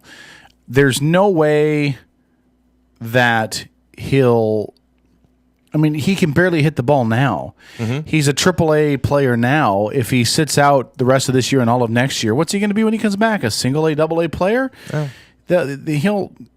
He'll never return to the major leagues with any kind of consistency or production at all again after that. And to the Yankees out there that signed him and owe him $100 million, congratulations, you bastards. Couldn't happen to a lousier team. I'm glad to see it over. Did you hear about Tiger Woods today, by the way? What happened to Tiger Woods today? Dominated at the Firestone today. Wow. By 7 shots. So here's another great story. Now, last week we were talking about Reverend Al Sharpton and his race-baiting ways. Now, do you remember in 1987, and a lot of people have poked... I like Al, by the way. Whatever. We're buddies. I bet. Poked a lot of fingers at Al. We hang out at the club. Because of his race-baiting ways, and people point to the 1987 Tawana Brawley case. Now, it's a little bit before your time, darling, but did you ever hear the Tawana Brawley case? It's where you had a black girl came out and accused a man of raping her, and Reverend Al Sharpton jumped on the bandwagon on TV and everywhere else, began leading marches in the streets. People got beat up. One person actually got killed as a result of this. And unapologetically, the Reverend Al walked away when it became when it was learned that she actually made the entire story up. Mm-hmm. And here we are. What year is this? 2013. She finally, this last week, made her first payment in the defamation suit. It took that long for her to start paying for destroying the man's life that she accused of raping her. She's a nurse. She owes Pagonis, that's the guy she accused, $431,000 in damages. And she remains to this day defiantly unapologetic. I read this stuff. And here, let's read what it says. Brawley's advisors in the infamous race-baiting case, the Reverend Al Sharpton and attorneys Vernon Mason and Alton Maddox, have already paid or are paying their defamation debt. Now, did you catch that? Reverend Al Sharpton and attorneys C. Vernon Mason and Alton Maddox have already paid. They were ordered to pay for defamation of character against this guy because they went out race baiting and accused him of all of this stuff and made his life a living hell. Sure. And now you don't hear this kind of stuff in the media today because Reverend Al doesn't want you to know that he really is a race baiting bastard. So I just wanted to make sure, and I'm going to remind everybody every week, because after what is the stuff that's occurred with the Trayvon Martin case, who, again, just as I stated, was going to be acquitted, he's a race baiter. He is what he is. Do not confuse race baiting. Going to leave that alone, right? Just you draw your own conclusion with any other kind of baiting. Had to be done. Yeah. No, listen, but here's the problem. Here's the problem. Damn. Now, if you looked like that, you'd be defiantly unapologetic too. You're going to make shots at women because of what they look like. You're so much. You're look at the look on her face. See, here she is, guilty as sin. She knew she lied, and here's the picture of her thinking everybody supports her for. See the difference in look. See the difference in look on her face. Was how many years ago? I'm not talking about the fact she's fat. I didn't say anything about her weight. I didn't say anything about that either. I'm talking about the look on her face. Here's the look on her face. And that's from years of hiding in her basement, knowing that she lied, and she's trying to keep herself away from the cameras and the glare, and she's guilty. When she was standing in front of the cameras, claiming she was raped with Reverend Al standing next to her. Hey, listen. In regards to this whole racing, let me bring up this story. It's a sports angle, but I think it's a really important conversation. I think it is too, and this is exactly the segue we were going to. So thank you very much. Have you heard about the Riley Cooper? Cooper. Eagles wide receiver Riley Cooper. He was at a Kenny Chesney concert. I laugh because of what he said and where he said it. He was at a... Do you have the video? Do you want me to pull up the video? No, the video... the only reason I don't want to play the video is because you can't really... It's hard to make out what he says in the video. Okay. He says it so quick and so drunkenly slurred, you really have to pay attention to it. I'm afraid on our feed you won't pick it up. So let me give you an idea what he says. Riley Cooper has an altercation or an argument or something with one of the security guards at this Kenny Chesney concert in Florida in July. He's drunk, he's pissed. And one of his friends is running their cell phone video. And Riley Cooper, wide receiver for the Eagles, says to his buddy running the cell phone, expressing his anger, that he will fight every black person in the place, although he uses the N-word. I was going to say, that's not quite what he said. Yeah. He says, I will fight every black person, use the N-word in this place. Hey, you notice how in the story they got to show a picture of Riley Cooper catching a pass, and the DB that's on top of him is a man with the name on the back of his shirt that says Browner? Just pointing out the obvious. So, Riley Cooper, this whole thing blows up now, right? Riley Cooper getting ripped apart to shreds in the media because he used the N-word. Used it all right. His teammates are in varying degrees of disgust and or anger. The national media, sports and news, are in varying degrees of what should happen to him. Fine him, waive him, ban him, suspend him, cane him, rape him with a broomstick. I mean, literally, there's different levels. I love the response by Michael Vick. I mean, how much real and open and honest can you get when you take a man like Riley Cooper and what he said and get Michael Vick's comments on the racist, over-the-top comments Riley Cooper made while he was drunk off his ass at the Kenny Chesney concert? Yeah. This man goes out there and says, "This ain't the Riley Cooper I know." Or is it? Yeah. Oh. It was the second set of comments he said. Yeah, mister, I'm going to make my dogs fight to the death. Yeah. Yeah. Good one. Whoever got his quote should get the freaking Edward R. Murrow Award, man. That's just ridiculous. Yeah. Now Riley Cooper, the way that the Eagles chose to handle it was they fined him a undisclosed amount of money. He said it was significant. The Eagles said it was significant. The NFL said they weren't going to do anything else. The team handled it. They don't double dip. That was it. He has now left the team because there have been threats made against his life. Yeah, by Michael Vick's brother, who put $1,000 reward out for somebody to kick his ass. I heard. I didn't hear about that. The guys on Mike and Mike the other day. One of the guys said, "Well, I hope he just goes down in the locker room and somebody gives him what for," which is a polite way of saying, "I hope somebody kicks his ass." Listen, this is fucking ridiculous. Seriously. No. Because so a guy goes out there drunk and makes a few statements that pretty much every other person hasn't made, white, black, or other. Okay, and I'm not saying you should forgive him or excuse the statements. It's not about that. It's about the fact that everybody's made stupid statements when they're drunk that they wish they hadn't made. Now you're out there on national television and national radio making these kind of statements against him. Mm-hmm. I mean, to me, who's the fool? The fool or the fool who follows? Because right now there's a lot of fools following him. Yeah. A lot of them. Michael Vick's brother, these other people doing these radio and television programs are going out there and looking like bigger assholes than even Riley, quite frankly, honestly. Listen, I have no issue with what any of the Eagle players have said. I don't have an issue with what Michael Vick said. I thought I knew the guy. Maybe I didn't know him. I mean, that's not what he said. This is not the Riley Cooper that we know, or is it? It basically means that's not the guy that I thought I knew, but maybe. But you know that it is exactly what he said. That's not the guy that I thought I knew. Maybe I didn't know him. That's what he meant. And I don't have an issue with that. Listen, if you're LaShawn McCoy said the exact same thing, running back for the Eagles. He basically said, "Look, this is a guy that I've been friends with for years. I'm still going to block for him. I'm still going to play for him. But anything outside of that, done with the guy. Not going to be his friend. We're not going to hang out. We're not going to be buddies. We're still going to play football together. We're still teammates. But that's it. I'm done with him."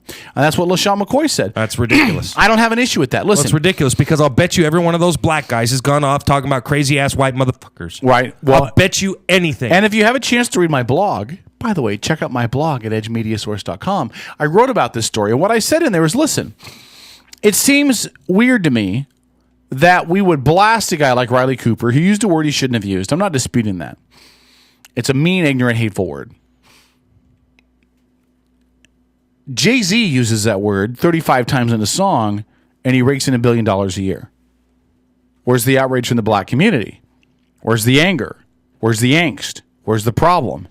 Riley Cooper says at one time in a video when he's drunk, and people want him fired. They want him to lose his livelihood. They want him to get jumped. They want to get the crap kicked out of him. Where's the fairness? I've always said it seems ridiculous to me that a white guy says something that a black guy can say. The black guy is passed. The white guy is obliterated for saying it. And who did they interview? They interviewed somebody, and the guy said, "Listen, we've taken a negative stereotype, typical word, and we change it around. We don't say the ER anymore. We say the A, and it has cultural meaning to us, and it's okay if we say." Well, no, it's not.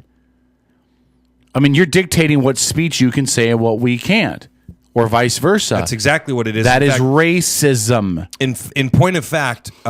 There was a commentator on MSNBC last weekend. I cannot think of the name of his name off the top of my head, but I can picture his face, and I will come up with his name later in the show if I can find it. And he made the point, and he was talking about the word nigger. Mm-hmm. Okay, yes, I can say it. It's a free country. He says white people don't have the right to say the word.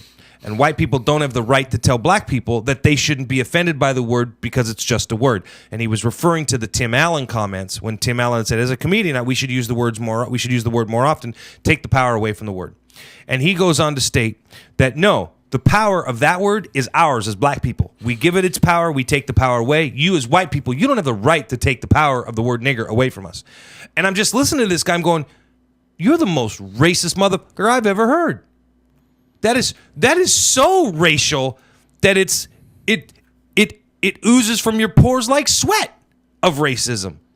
You never hear a white person walk around talking like, "Hey, you can't call me a cracker. I give the word cracker power. Mm-hmm. You don't have the right to take the power." What do you mean I don't have the right to take the power? I'm not taking anything away from anybody. Simply saying words only have meaning if you ascribe meaning to them. And when you grow up and you mature as an individual, you learn words can't hurt you if you don't let them hurt you. And that's what Tim Allen was saying. Mm-hmm. And to hear people on a major network like MSNBC allow a man to have a pedestal where he can go out there and espouse the values of white people don't have the right to tell me what words they can and cannot say. Because that's what he's saying. You're white. You can't tell me what I'm telling you as a black man, you won't use that word. Fuck off. Sorry. Free goddamn country. I'll use whatever words I want in whatever context I want, and I will suffer whatever consequences that come with that. But I have the right to say whatever I want, whether you like it or not. Yep. That's it. That's the bottom line. You can call me cracker too. But here's the difference. I call you nigger, you might get offended. You call me cracker, I'm going to blow it off. Why? I don't let words bother me. That's the bottom line. Well, listen, Oprah had a really interesting comment about it. She said that the reason why she detests the word so much is that she thinks of how many blacks that was the last word they heard before they died. And that rings true to her. That's something that has impacted her. That's something that sticks with her. And I get that. I understand that. The problem that I have is that fine, if it's so grotesque, if it's such a heinous word, then I'd like to see then why isn't the black community stop using it as well. Why is it celebrated in the music and in the culture and used all the time? Why isn't I walked down the streets of Seattle when I walk to and from work, I hear black people using it back and forth to each other, yo nigga, what's up? And it's open and it's honest and it's accepted and it's not a big deal. You cannot, listen, when I was in boot camp in 89, I watched a white Jewish kid get shunned from the entire rest of our boot camp company because trying to fit in, he dropped that word. And 2 weeks later, he was soap partied, which is when they put soap in their socks and beat the shit out of him when he's asleep. Mm-hmm.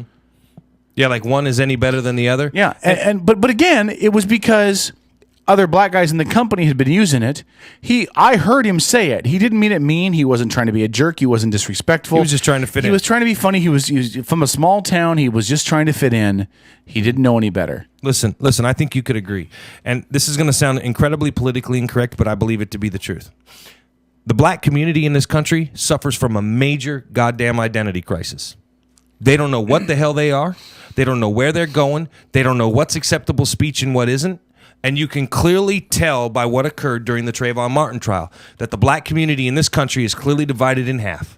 Mm-hmm. They're divided in half by what they should and shouldn't do, by what's acceptable and what isn't acceptable to them as a culture and as a society. Mm-hmm. It's to me, it's blatant and it's sad, and that's not to say that whites don't suffer from division, because clearly we do. The problem is the difference is we don't dwell on it. Mm-hmm.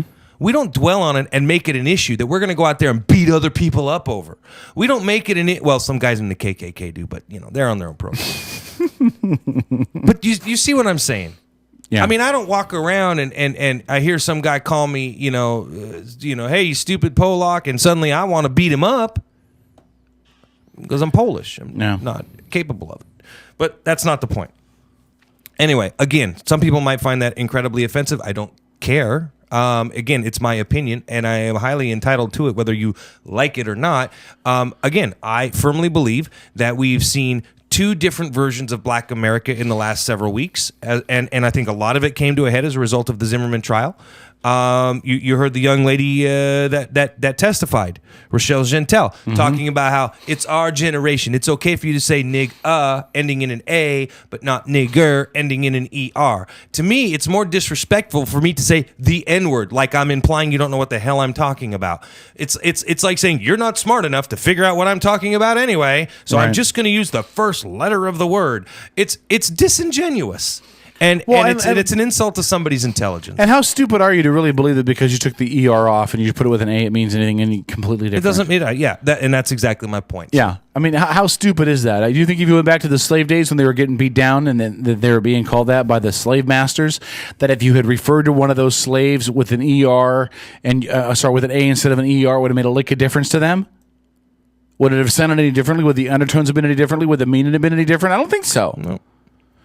It's a word that you choose to allow to define you, and if you do, then fine. But you can't be pissed off if people are using. Listen, I always used to tell my kids you can't treat people with disrespect and get pissed off when they disrespect you. Correct. Okay? You can't pick fights with other people and then be pissed off when they pick a fight with you. So to the African American community, you can't disrespect yourselves and then be pissed off when white people use the same disrespectful words that you've been using. Pick and choose. I think that is as simple of an explanation that bears or speaks to the soul of the issue. No pun intended. Don't take that the wrong way. Did you say soul? Didn't say soul in a racial manner. Sorry, you got to be careful what you say nowadays. You don't want Reverend Al crawling up your ass. I would love Get a Reverend Al microscope. to come on this show and tell me where I'm You wrong. think Reverend Al knows how to use a microscope? I'm just kidding. Reverend Al's a very intelligent man. Yeah, well, look at all the weight he lost. He uses it for evil. For evil. He's on the network. You probably would pay for a subscription to MSNBC if you had to. Why do you assume that? I'm kidding. Why do I assume it? Why do you assume that? Because I'm white and Polish. I assume everything. And you would pay for a subscription to PBS, I'm sure. All right, we got the top of the hour news I just coming sent up. them a check, you asshole. I'm sure you did. They did a special on koi ponds. I'm going to leave that alone. All right, we're going to come back here in just a couple of moments after the top of the hour news break. When we do, we've got a whole bunch of other stuff to talk about. Do you have anything in mind? Fun stuff. Are you bothered at all with the number of people in Hollywood that are coming out? Coming out? Coming out of the closet? What, is gay? Yeah. No, I'm not bothered at all. Raven Simone comes out. Ellen DeGeneres is out. It doesn't matter to me one way or another. I will say this about Raven. Ah, damn, what a waste. You like that? You think she's cute? She's a good-looking woman. So, just saying. You think so? Just saying. All right. Never been a big fan of Raven, but okay. Listen, Ellen DeGeneres' other half, Portia de Rossi. She's goddamn good-looking woman. Okay. Good-looking woman. All right, I'll take your word for it. You never seen Portia de Rossi? I've seen Portia de Rossi. Well, what do you mean just take my word for it? You don't think she's I don't think she's all that a bag of chips. You just let the fact that she's a lesbian affect your No, judgment. I do not. Actually, I think lesbians are beautiful. Yeah, whatever. I think lesbians are beautiful. I I think an ugly woman who becomes a lesbian is suddenly more beautiful. Kevin told me during the break, he's like, I love lesbians. Everybody should own one. I did not say that. You need to quit making up stories. Right. I made that up. I just made that all up. You need to quit on my making up stories. own. Okay. Whatever you say, Kevin. All right. You know it's 9 o'clock. It is 9 o'clock. And our board op is not down here. He's not? He's not. Tro, quick, hop there behind the board. Yeah, We're going to tell you what buttons to push. He knows what he's doing. He's giving me that look. That's good. Another white man telling a black man what to do. Yeah. It's okay, Tro. I love you anyway, brother. Yeah. He's giving me that look, man. Why is he giving me that evil eye look? So do you have a topic in mind for the next hour? Yeah. Do you want to do a tease? Or do you have a tease you want to give? No. No? No, not at all. You have no idea, do you? Yes, I do. I totally do. Do you? Uh-huh. You just don't want to tease it? I don't want to tease. All right, we'll they leave it better alone. stay tuned. They better tune in. It has something to do with Seattle.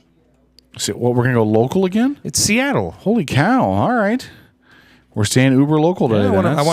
No, this is a national story, but this one just happens to be centered in Seattle. All right. I want to say happy birthday to Steve Perry, lead singer of Journey.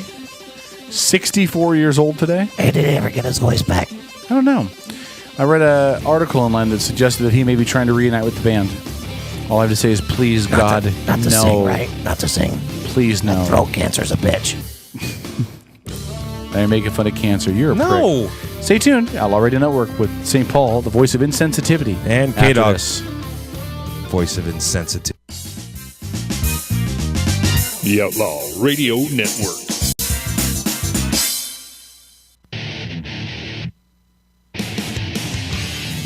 Hey, sports fans, have you ever wished there was a live and local all-sports broadcasting network, but wish no more? It's ISBNsports.com, Kitsap's only live and local all-sports 24-hour broadcasting network, featuring the Kitsap Blue Jackets, Olympic College Rangers, high school athletics, and the ISBN Sports Show every Saturday morning from 10 to noon with interviews from exclusive guests from around the Sound. So, you want sports? Go to ISBNsports.com. Judy's Sewing in East Bremerton is your one-stop shop for all your sewing, alteration, and clothing repair need. At Judy's Sewing, you can also find tuxedo rentals and bridal party dresses for only $69 and bride's dresses starting at $189. Judy's Sewing at the corner of Fairgrounds Road and Central Valley in East Bremerton, near Handy Andy's, or call Judy at 360-662-1212. That's right, 360-662-1212 for Judy's Sewing. Video Me Productions combines technical experience with a keen eye to produce high-quality videos. Video Me Productions is experienced, passionate, and creative. Video Me puts out high-quality videos from commercials to weddings and family gatherings to concerts and live events. Call Video Me today and find out how their video services can help you. 360-620-4888 or visit their website to see video demos of their work at videomeproductions.com. For more than 100 years, the Woodland Park Zoo has been a cherished community resource and a unique urban oasis. Generations of Puget Sound families have come to the Woodland Park Zoo to marvel at the animals and be inspired by the peaceful and beautiful surroundings. Visit the Woodland Park Zoo today or make a tax-deductible donation to support the Woodland Park Zoo. Visit zoo.org and find out all the great things going on at the Woodland Park Zoo. Getting married, entertaining clients, or maybe you're just having a bash with your friends. No matter the occasion, make sure you plug into the tunes with E&M Entertainment. There are tons of DJs out there, but how many of them want to get to know you beforehand so they can play your soundtrack at your event at your kind of price? It's more than just a great selection. E&M plays your great selection, and that makes all the difference. So call 425-971-8078. That's 425-971-8078 for E&M Entertainment. Cliff Cycle Center is an authorized full-service dealership that markets Kawasaki, KTM, Suzuki, Aprilia, Vespa, Piaggio, and Kimco scooters. At Cliff Cycle Center, you'll also find Kawasaki and Yamaha personal watercraft and Kawasaki, Polaris, and Suzuki all-terrain vehicles. At Cliff Cycle Center, they invite you to come on down and have a cup of coffee on them. They'd love to meet you at Cliff Cycle Center, 1200 Charleston Beach Road, across from the shipyard. Cliff Cycle Center.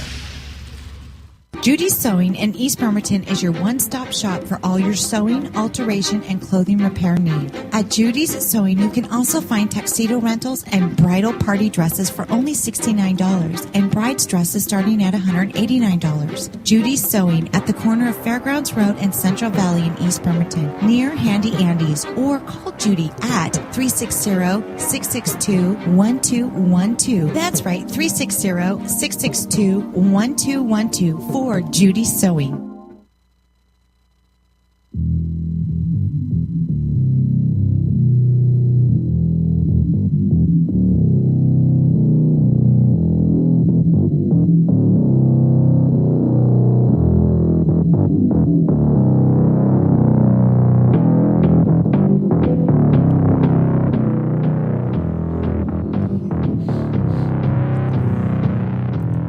All right, it's the Outlaw Radio Network as we move into hour number 3. St. Paul, the voice of reason, K-Dog, the occasional loose cannon, joined in studio sitting Why to do my you right. say occasional loose cannon? Because you don't you're always not do it. occasionally the voice of reason. No, I'm always the voice of And reason, I'm but always you're a the loose loose cannon. cannon. No, you're not. You are occasionally a loose cannon.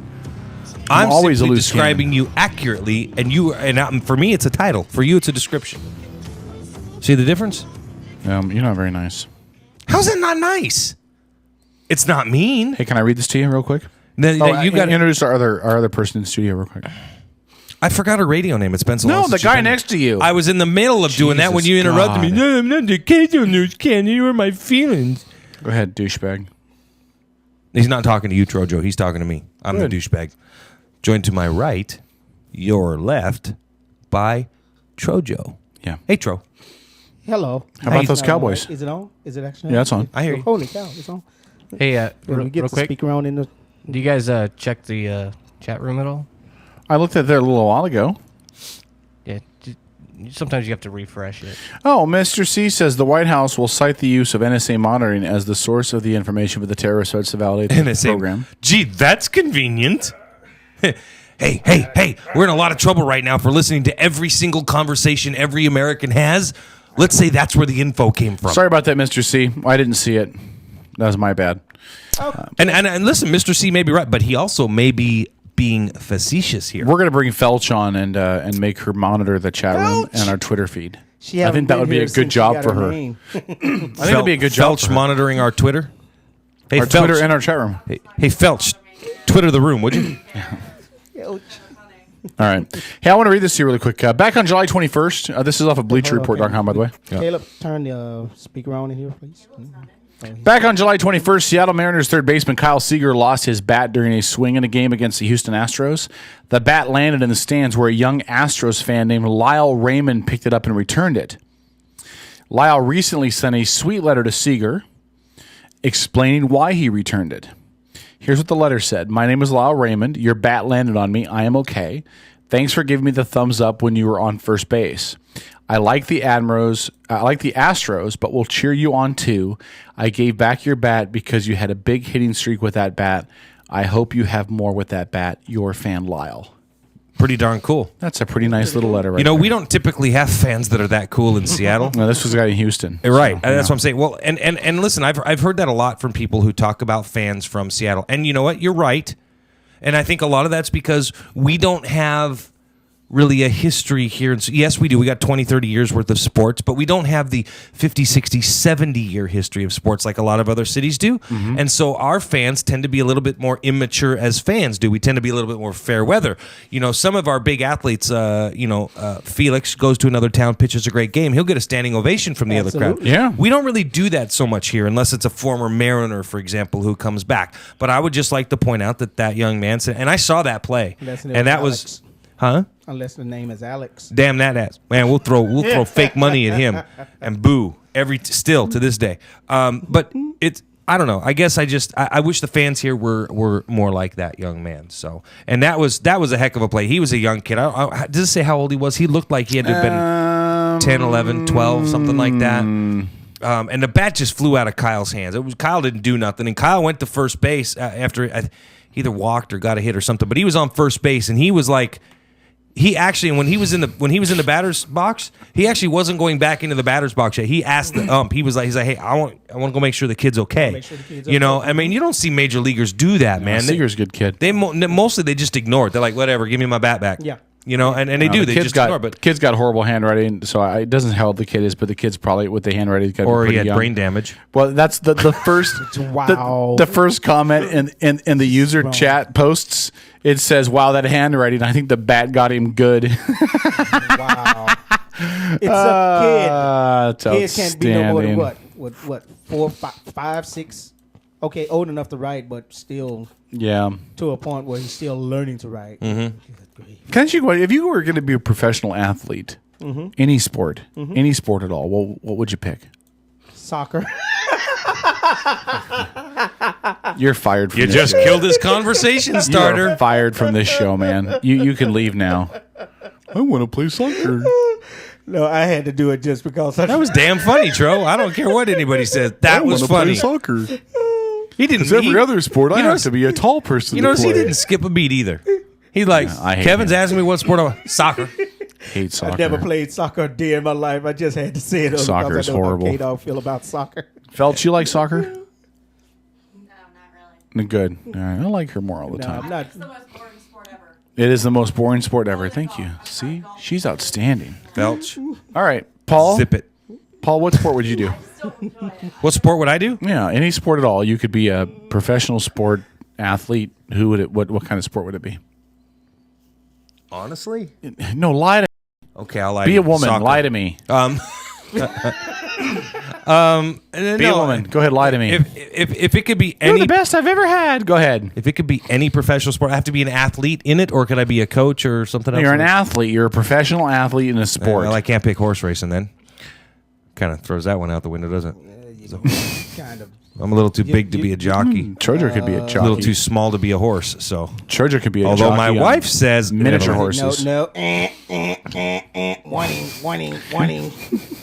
Trojan could be a miniature horse jockey. Really? Trojan could ride dachshunds. I could probably be a miniature horse. That's what she said. I think I would love to be a professional football player if I could be a professional player. Probably a slot receiver. You want to be a receiver? Mm-hmm. Oh, nice. All right. Tro, do you want to answer this question for real now? Yeah, I answer this question for I've always been partial to basketball. I mean, seriously. I'm just saying, hey, look, I know I'm not... You're 5'3". Exactly. That's why the 3-point shot was created. Spud Webb. That's why the 3-point shot was created. And that's why, you know... So you'd have to be like a point guard or a two guard, right? Yeah. Yeah? That's a 3-guard. That's what I played. That's what I played in high school. That's what I played in You played basketball? Yeah. On varsity? Yeah. He was high school? He was the only basketball player that was allowed to bring a step stool out. No, come on, dude. First of all, did you see Rudy? I did see Rudy. Okay. He'd come out, gonna take a shot. Excuse me, hold on, I'm gonna take a shot. They'd bring out a little step stool. They'd put it down and step up on it. Okay, resume. Go. Go ahead. They didn't have to bring out the step stool for me to take a shot. I mean, jump shots was good. Now, when I tried to dunk the basketball, we had to bring in the elevator a little bit. But Yeah, bring in the elevator, or they'd have hydraulics on the net. Yeah. No, seriously. I think mine would be like I think soccer. No. I think mine would be a toss up. You'd be a hockey goalie, wouldn't you? Figure skating, just because I could look up her skirt. Or no, you mean couples figure skating? Yeah. No, actually, I think it'd be. I think I would love to be like a third baseman. I think I know what professional sport you really belong in. Cricket. I know the one. Cricket. You want to be a professional wrestler so you can wrestle with guys. Oiled up too. Yeah. Hands all over their sweaty bodies. Third baseman. I think third, I don't know. Third base. Third base, man. Who's on third? Third baseman. Who's on first? Third base. That would be awesome. What's on second? I don't know who's on third. K-Dog. Okay.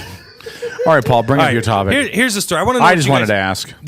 I found this story incredibly fascinating. Now, this is going on in several major cities across the country, including Bremerton. The Seattle Police Department and other police agencies in the state say using cameras to instantly check license plates is an efficient way to find stolen cars and chronic parking offenders. But skeptics complain it's another way Big Brother is watching. Now, I want to bring your attention to this little thing in this country that we have called the United States Constitution. Yeah. And in the Constitution, we have something called the Fourth Amendment, which provides freedom from unlawful or unwarranted searches and seizures. Yes. You like how that just rolled off my tongue like I had it memorized? I know. Pretty good. Why Huh? are you talking like you're from Brooklyn? I have Go no ahead. fucking idea, because we had Todd Best on the show earlier. Huh? All right. Wow. So, back to the story. Craig and Newhouse patrols the streets of Seattle chasing license plates. Now, when you ask yourself, you're like, cops chasing license plates, what does that mean? What they've done is they've taken cop cars and rigged them with about, 1, 2, 3, 4, 5, 6, about 6 cameras. Okay? And what they do is that, so there's one on the top looking to the right, one on the top looking to the left, one on the front right fender, one on the front left fender, and there's one in the middle. Anyway, so they got all these cameras all the way around. So it's like a 360-degree view around this car. Every vehicle that the car drives by, the cameras instantly recognize license plates. They instantly pop up, and they are storing and saving that data. Okay? Does this seem problematic to anybody sitting in this room? And now I do not subscribe to this theory that I have heard played. I've been talking to people about this for a week. I have heard 3 different people, all of which were over the age of 60s, tell me the same thing.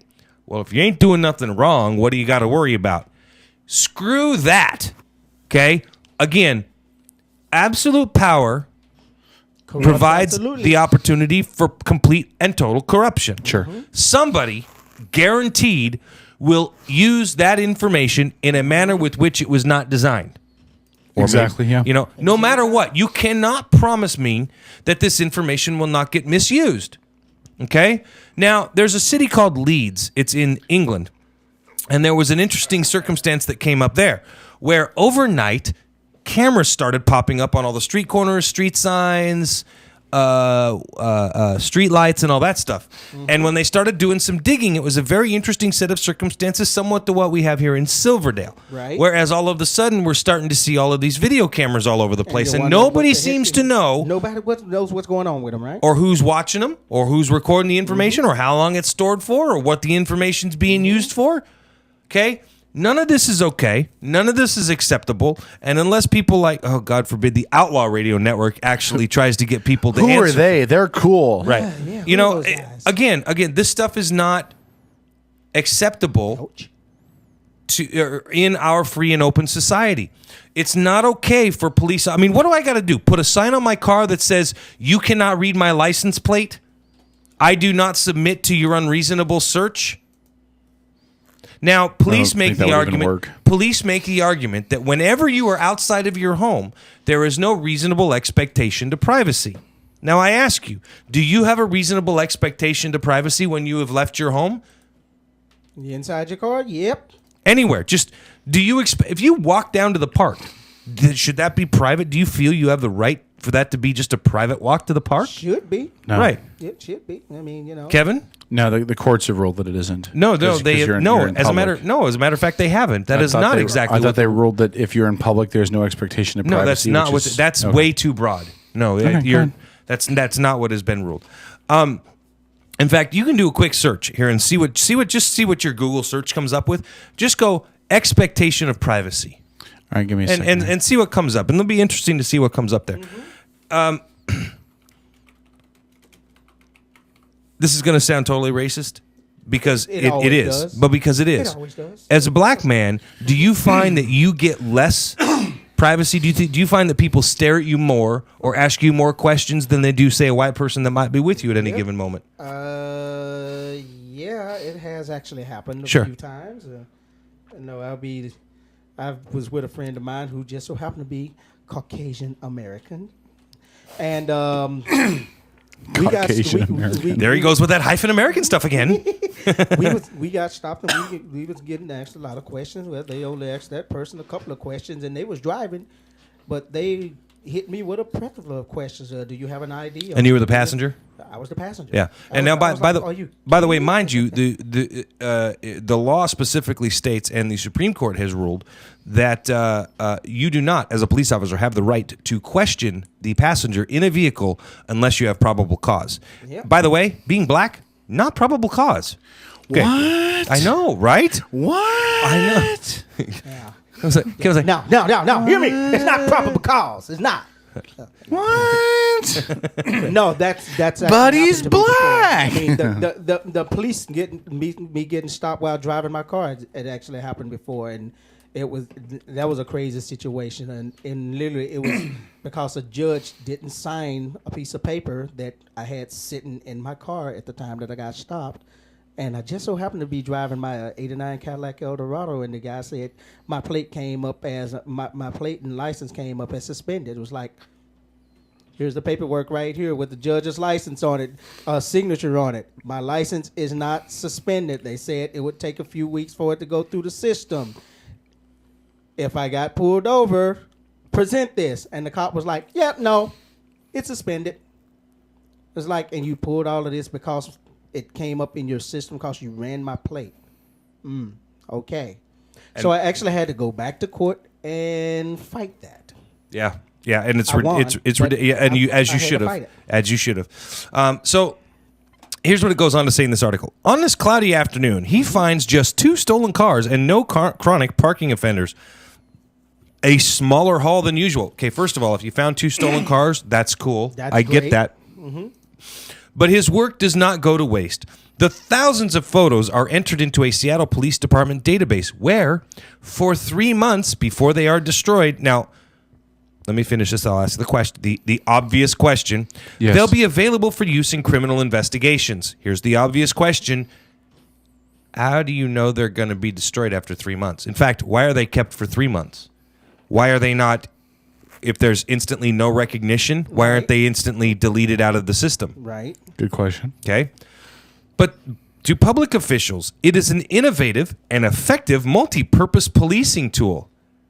Translation, it generates revenue for the city. Mm-hmm. To skeptics, it is yet another way in which Big Brother is watching. Actually, let me rephrase that, because I'm sure you can tell by the writing of the article how slanted the individual is writing the article.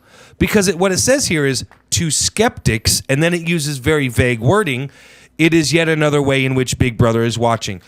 Right. Skeptics of this type of program don't say, oh, it's Big Brother watching me. No, skeptics like St. Paul, the voice of reason, say it is clearly a violation of the Fourth Amendment.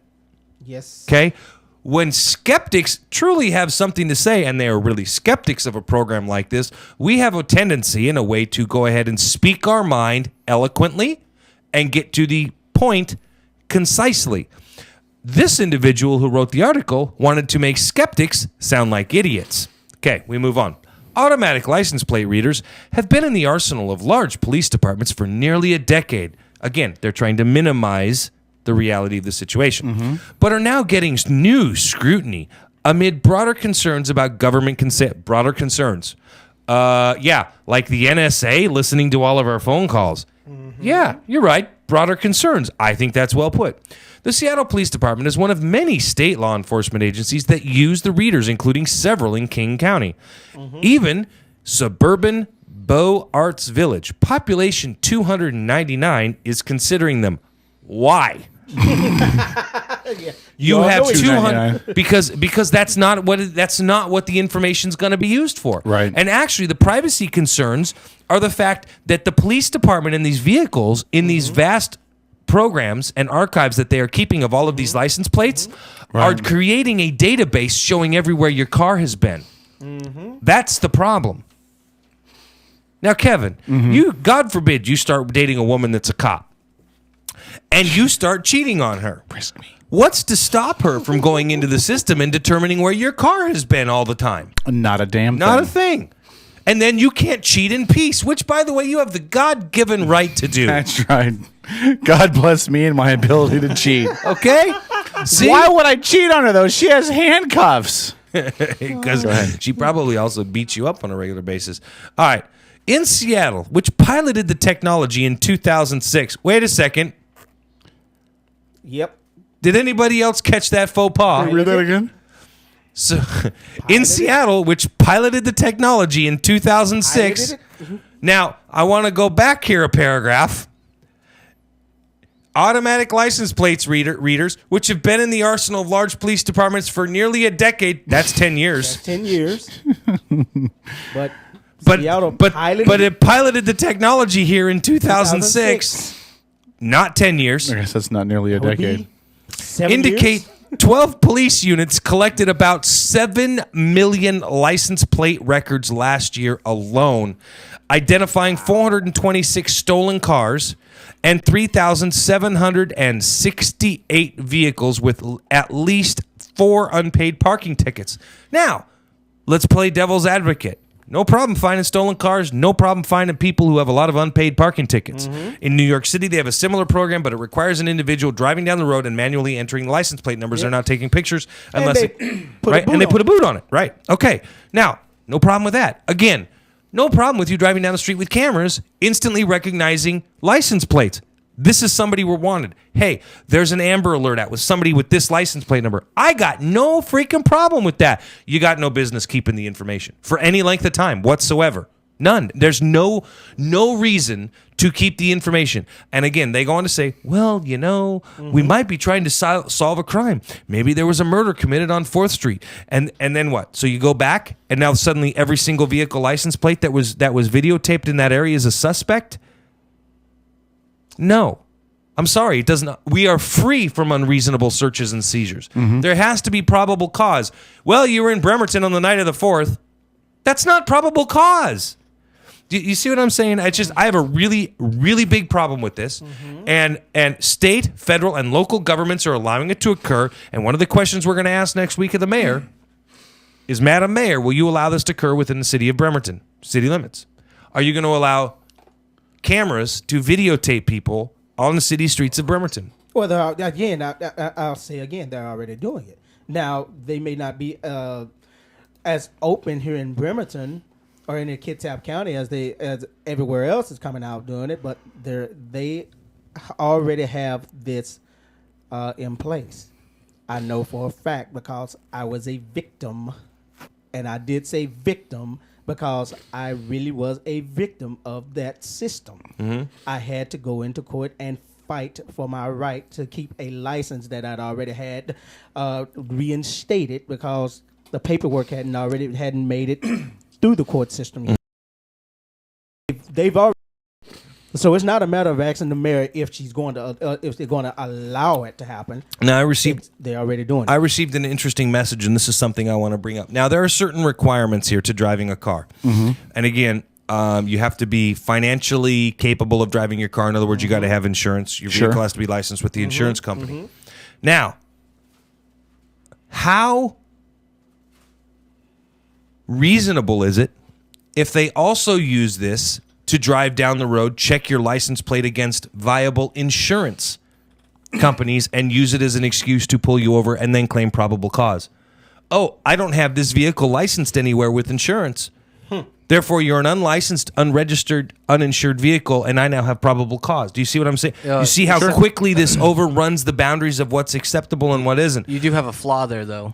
I have a flaw. It's not my program. No, there's a flaw with that idea, and that is the fact that insurance companies would openly work with the police departments and hand that information over, which becomes a privacy issue for the insurance companies to hand. It does, but they're already doing that in Nevada. So I'm just saying. So it's already any right-minded person would fight that. But it's already a program that's in place, and you can fight it. But if a court rules that it's okay, you're not going to win the fight. You got to keep taking it up higher and higher. That is a valid privacy concern. If it is absolutely, if insurance companies are handing it absolutely is. It's the same idea as the internet companies handing over your information. Correct. To the NSA. It's like taking poor people, and let's be honest here. There's a lot of people that can't afford insurance, and they're out there driving around their vehicle, and they never get into an accident. And they never do anything wrong. This is true. Does that make them bad drivers or does it make them bad people? No, it makes them poor. And again, to go back to Stephen Gardner's article earlier, being poor doesn't make you a criminal. It doesn't make you a bad person. It doesn't make you untrustworthy. It makes you poor. Well, it should not make you a second-class citizen. Technically, if you are poor and you don't have insurance and you get pulled over and you get a ticket or you go to jail for having a suspended license because you're too poor, then yes, it does make you a criminal. At that point in time, it does. And actually, no, it doesn't make you a criminal unless you're charged with a criminal offense. But what happens is you get in a situation in this country where you're having people that might as well be walking around with the scarlet letter A on them. You're identifying people by their ability to pay. You're identifying people. You're segregating people based on their income levels. You see? I got it. I got the solution. You got okay. Instead of Obamacare, Obama car insurance. I mean, he's already giving out free phones. Well, you know what, brother? That might be a damn fine. Listen, you get sick in the head, and all of a sudden you come up with a brilliant idea. All right, I know. Wow. So, wow. So I think it's a good question to ask the mayor when we have her on. And you said next week we don't have her booked for next week. That's right, and I apologize. I just wanted to clear that. I apologize. I think it's a good question. Listen, if you ever walk off the ferry, if you take the ferry to Seattle. And you walk off the ferry and you take the pedestrian overpass, like you're walking towards like First and Madison, okay, that area over there of Seattle by the Starbucks and the federal courthouse or the federal building. As you walk down that, you'll actually see a camera on a swivel that is mounted there watching that pedestrian overpass. It's one of several they've put up. And why have they put those up there? Their argument is that because they have those cameras now, they don't have to have as many officers patrolling the streets because now they have cameras that can watch people. My thought is, well, if I ever get stabbed downtown, they can play that at my funeral because the camera's not going to stop anybody from, slitting my throat. Yes. How is it that they're, excuse me for a second, how is it that they're affording to put these cameras up when they're having to take stoplights down? Grant, those were from grants from the federal government. What was? The stoplight cameras. No. I'm talking about the security camera. I was talking about this on the swivel down there. Those were all grants from the. From okay, well, Security. in the future, I'm just saying, how would they expect to pay for this if they're taking streetlights down? You know how they're cutting police officers, they're cutting spending, they're cutting in other places to make it work. Great. So all you got to do is wear a mask and you can get away with any crime. No, check. Yeah. But listen, the cameras don't do anything. The cameras don't stop anything. They don't deter crime. But they're supposed to be a deterrent, and they're supposed to be a helpful tool in identification procedures. And if I wear a mask and a hefty garbage bag, you're not going to get a look at my face. You're not going to have an idea what my build is. We got to think about it. How many businesses around in Bremerton already have their own security systems up that cover the outside streets and everything like that? Yeah. Does the city really need? Excluding maybe traffic. To me, no city needs cameras all over the place. I don't care who you are. Listen. All the cameras. It's estimated that you are captured on video 1,000 times a day if you live in London. Did it prevent the subway bombings? No, not a chance. Did not. So again, I'm sorry. It's like the idea of disarming the populace. Let's see. Let me think of a wonderful. Country to live in. There's cameras on every corner. Every cop car's got 12 cameras capturing everything everybody does. Nobody has a gun. I'm thinking, none of that's going to stop criminals. I live in a place called the Burbs. Not going to. There's not around there. Okay. So listen, when we come back from break, I have a story. You have a story? I have a very good story that I actually want your opinion on. I have one too. Good. Can I do mine first? You can, yes. I have a politician in Virginia who wants to ban oral and anal sex between consenting adults. And I'm going to talk about how the IRS has decided they do not want to handle Obamacare. Ooh, this should be pressing. Stay tuned. The Outlaw Radio Network.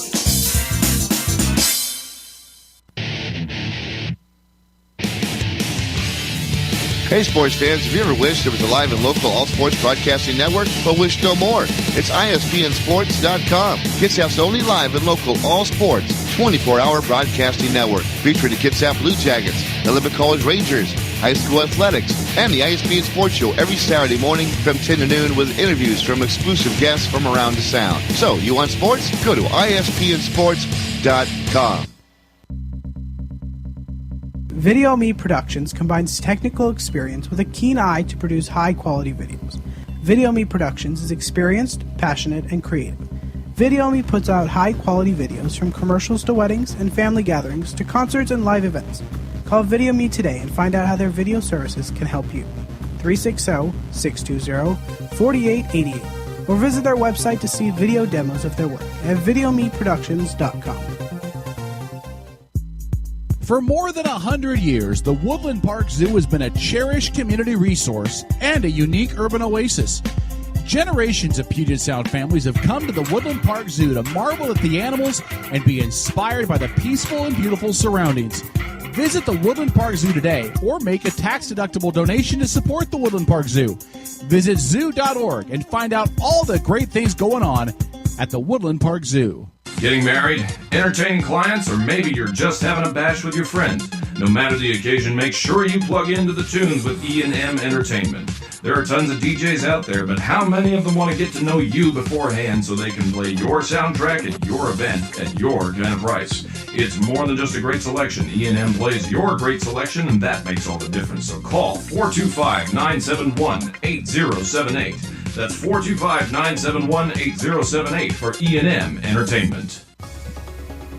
Cliff Cycle Center is an authorized full-service dealership that markets Kawasaki, KTM, Suzuki, Aprilia, Vespa, Piaggio, and Kimco scooters. At Cliff Cycle Center, you'll also find Kawasaki and Yamaha personal watercraft and Kawasaki, Polaris, and Suzuki all-terrain vehicles. At Cliff Cycle Center, they invite you to come on down and have a cup of coffee on them. They'd love to meet you at Cliff Cycle Center, 1200 Charleston Beach Road, across from the shipyard. Cliff Cycle Center. Judy's Sewing in East Bremerton is your one-stop shop for all your sewing, alteration, and clothing repair need. At Judy's Sewing, you can also find tuxedo rentals and bridal party dresses for only $69 and bride's dresses starting at $189. Judy's Sewing at the corner of Fairgrounds Road and Central Valley in East Bremerton, near Handy Andy's, or call Judy at 360-662-1212. That's right, 360-662-1212 for Judy's Sewing.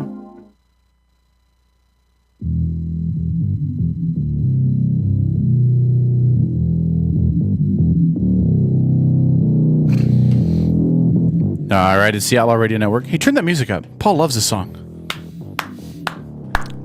Turn it up, strip. I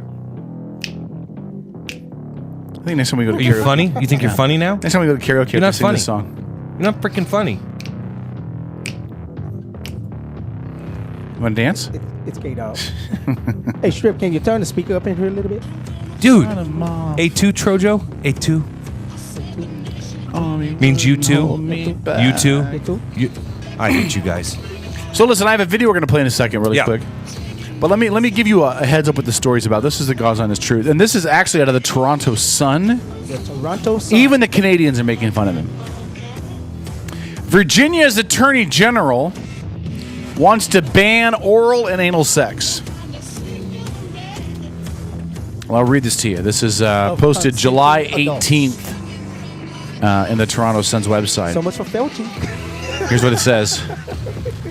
It says, blowjobs, cunnilingus, and anal sex would all become illegal in Virginia if gubernatorial candidate Ken Cuccinelli gets his way. Cuccinelli, the state's attorney general, has made the reinstatement of the Crimes Against Nature law a focus of his campaign, according to his website.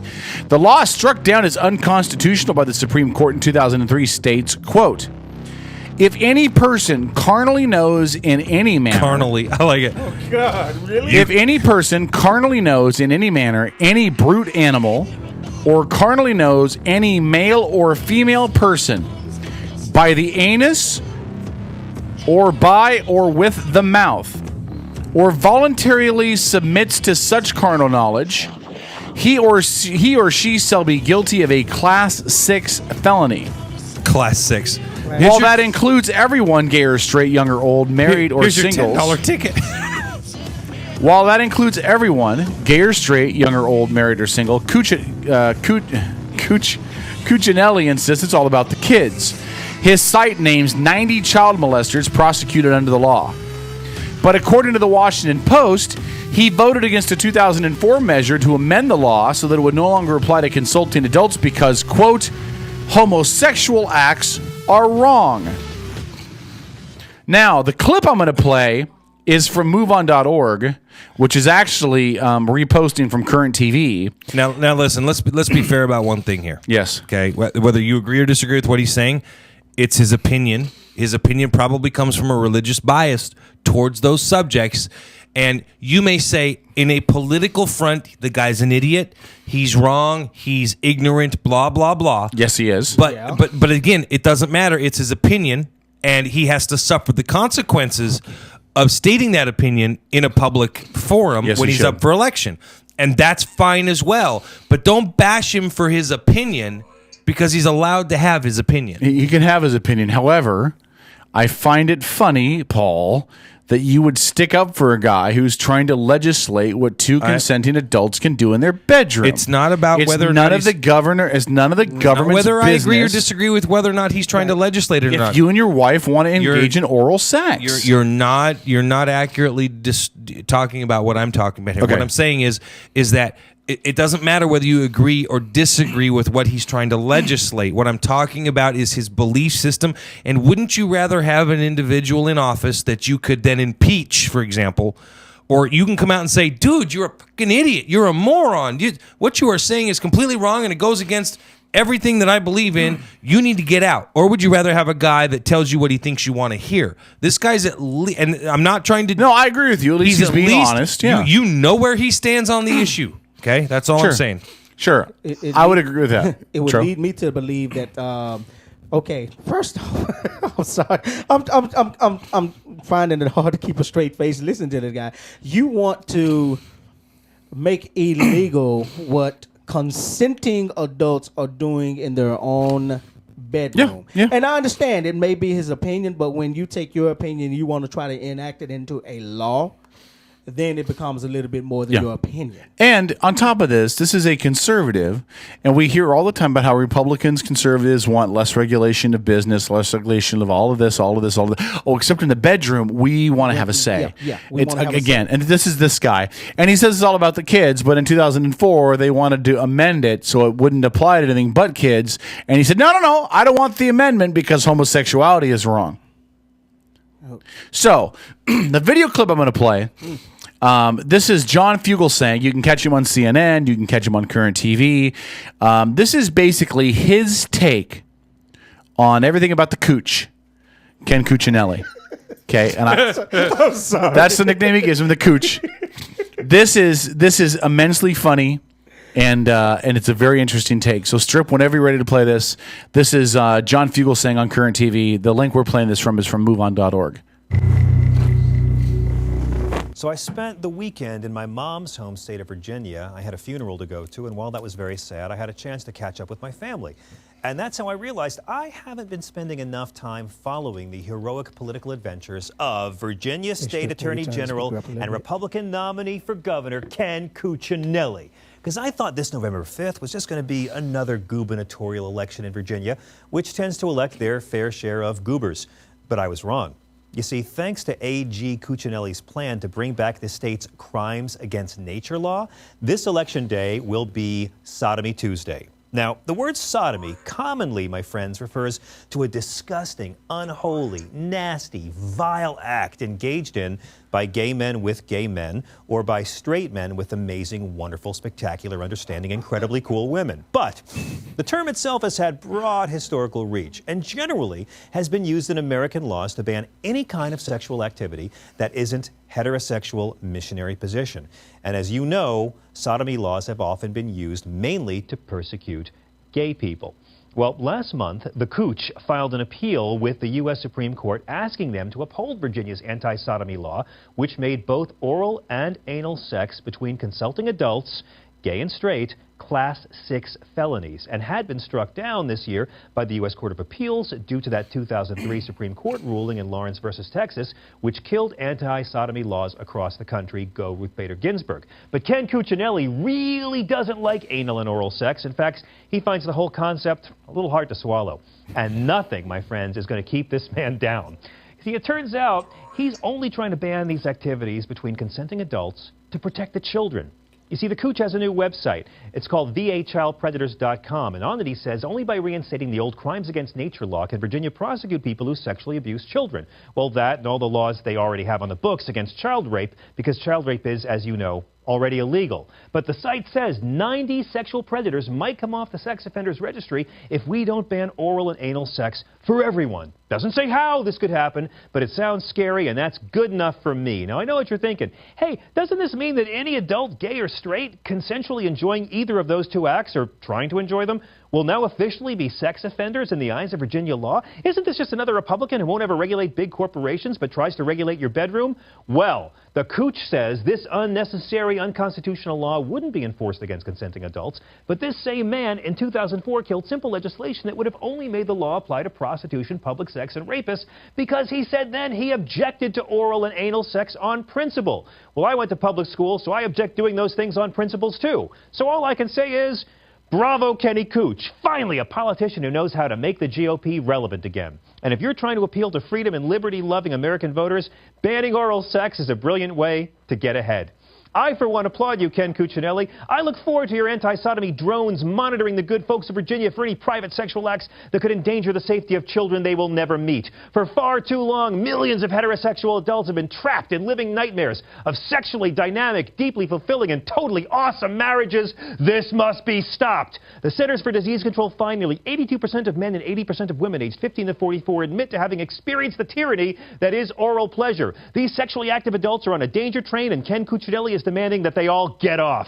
My friends, how many children are going to be exposed to happy, sexually satisfied, and relaxed grown-ups before we stop these crimes against nature? Although true, nature seems kind of okay with it, but we're not talking about what's natural. We're talking about a Republican politician. So we salute you, Kenny Cooch. Sure, you could have wasted your time in the Attorney General's office by investigating the bribes GOP Governor Bob McDonnell's allegedly received, but instead chose to be a big government anti-liberty Virginia sex Taliban. Some politicians only pay lip service to banning oral, but you're watching the polls. And if a poll goes up, Ken Cuccinelli will be milking it. So, Virginia, it's up to you. November 5th is when you get to decide your governor, and the Republican Party has a clear message. If you like sodomy, stay away from the Cooch. Hey, there you go. I'm a Pole. I'm Polish. And damn it, he's not milking me. That was pretty good right there. Okay, that was that good? That was good. Listen, that guy's not going to win. He's going to suffer the consequences. He's not going to win re-election. That's all there is to it. No, he's going for the governor. He's the attorney general now. He's trying to go for governor. That's actually one of those clips that, even though we don't talk a lot of politics. It's in Virginia? In Virginia. Oh, he could win. He could win. He could win in Virginia. Yeah, he could win in Virginia. It'd be like Utah. He could win in Utah or Virginia. Yeah, it's like that's two one of places. those clips right there. That if we don't talk a lot of politics during the last call, but I tell you what, we could have played that one, and oh man, we'd be having some fun right now. let me ask you a question. How do you go from the political leanings of Washington, D.C. to fucking Virginia? I mean, you literally right next door. It's like you walk across the street. They were firing canister shells at each other across the goddamn river in the Civil War. Virginia and the District of Columbia, and they are so diametrically opposed in politics. It's like as soon as you cross the river, what? Your mind changes. It's like, yeah, I drank I drank from the waters of what the fuck ever. I didn't matter. Anyway.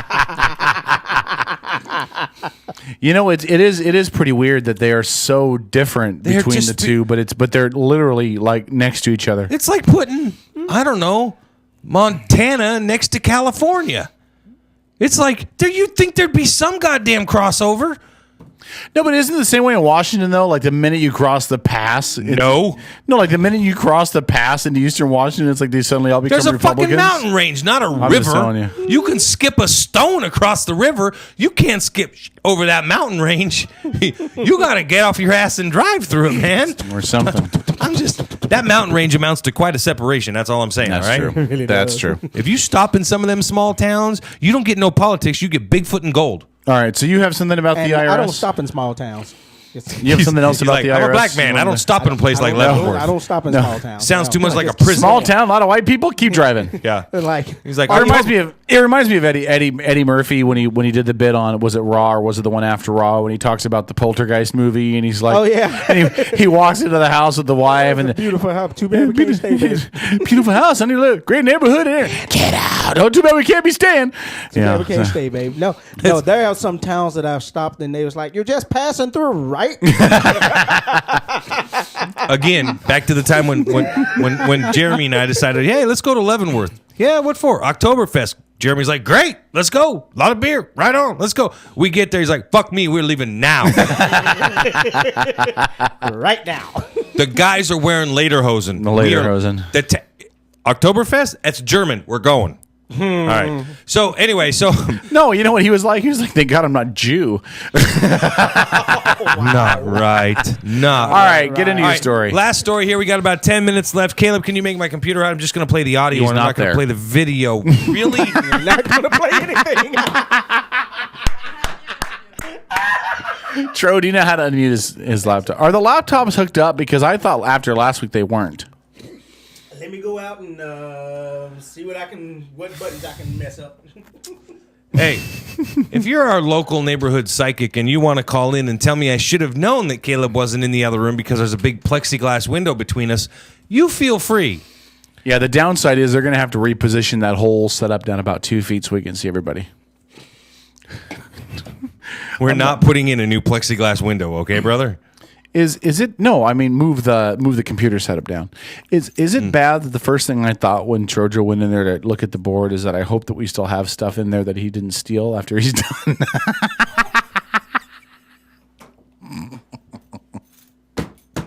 You can try your computer now. He's got the microphone up. Did you hear what he just said, Tro? No, he didn't hear. Okay, go ahead and try your computer. Oh my God! Try it real quick. It's playing. Is your volume turned up? That's where I'm checking. I'm checking. Just checking out everything here real fast because it runs real slow. It's turned all the way up. Yeah. Okay. Well, that didn't I don't think do it's it. plugged in. You're going to wait for him to get down I'm here. just pushing buttons here. You know, I'm hoping. That's great. I know. Well, I've talked to your woman. I know how good you are at pushing buttons. It's okay. I don't hold you accountable for it. It's. And now your microphone's off. You're pushing Good job. buttons and you Good turned job. your own microphone I'm off. assuming that there that's you go. Paul's PC. Yeah. Try it again, Paul. All right. You ready? And action.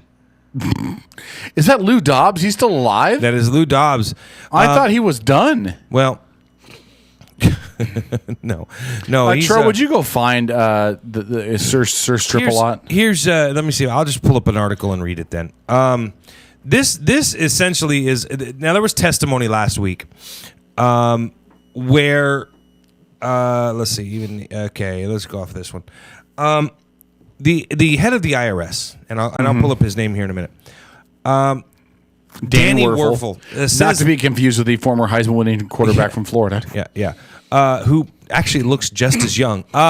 Chief Danny Werfel saying this week he'd rather not switch his own health care insurance to the system created under the new health care law to LMFAO's Party Rock Anthem. Yeah. Actually, by the way, you should go to theblaze.com and watch that. They play him literally talking about this to Party Rock Anthem on LMFAO. Humorous.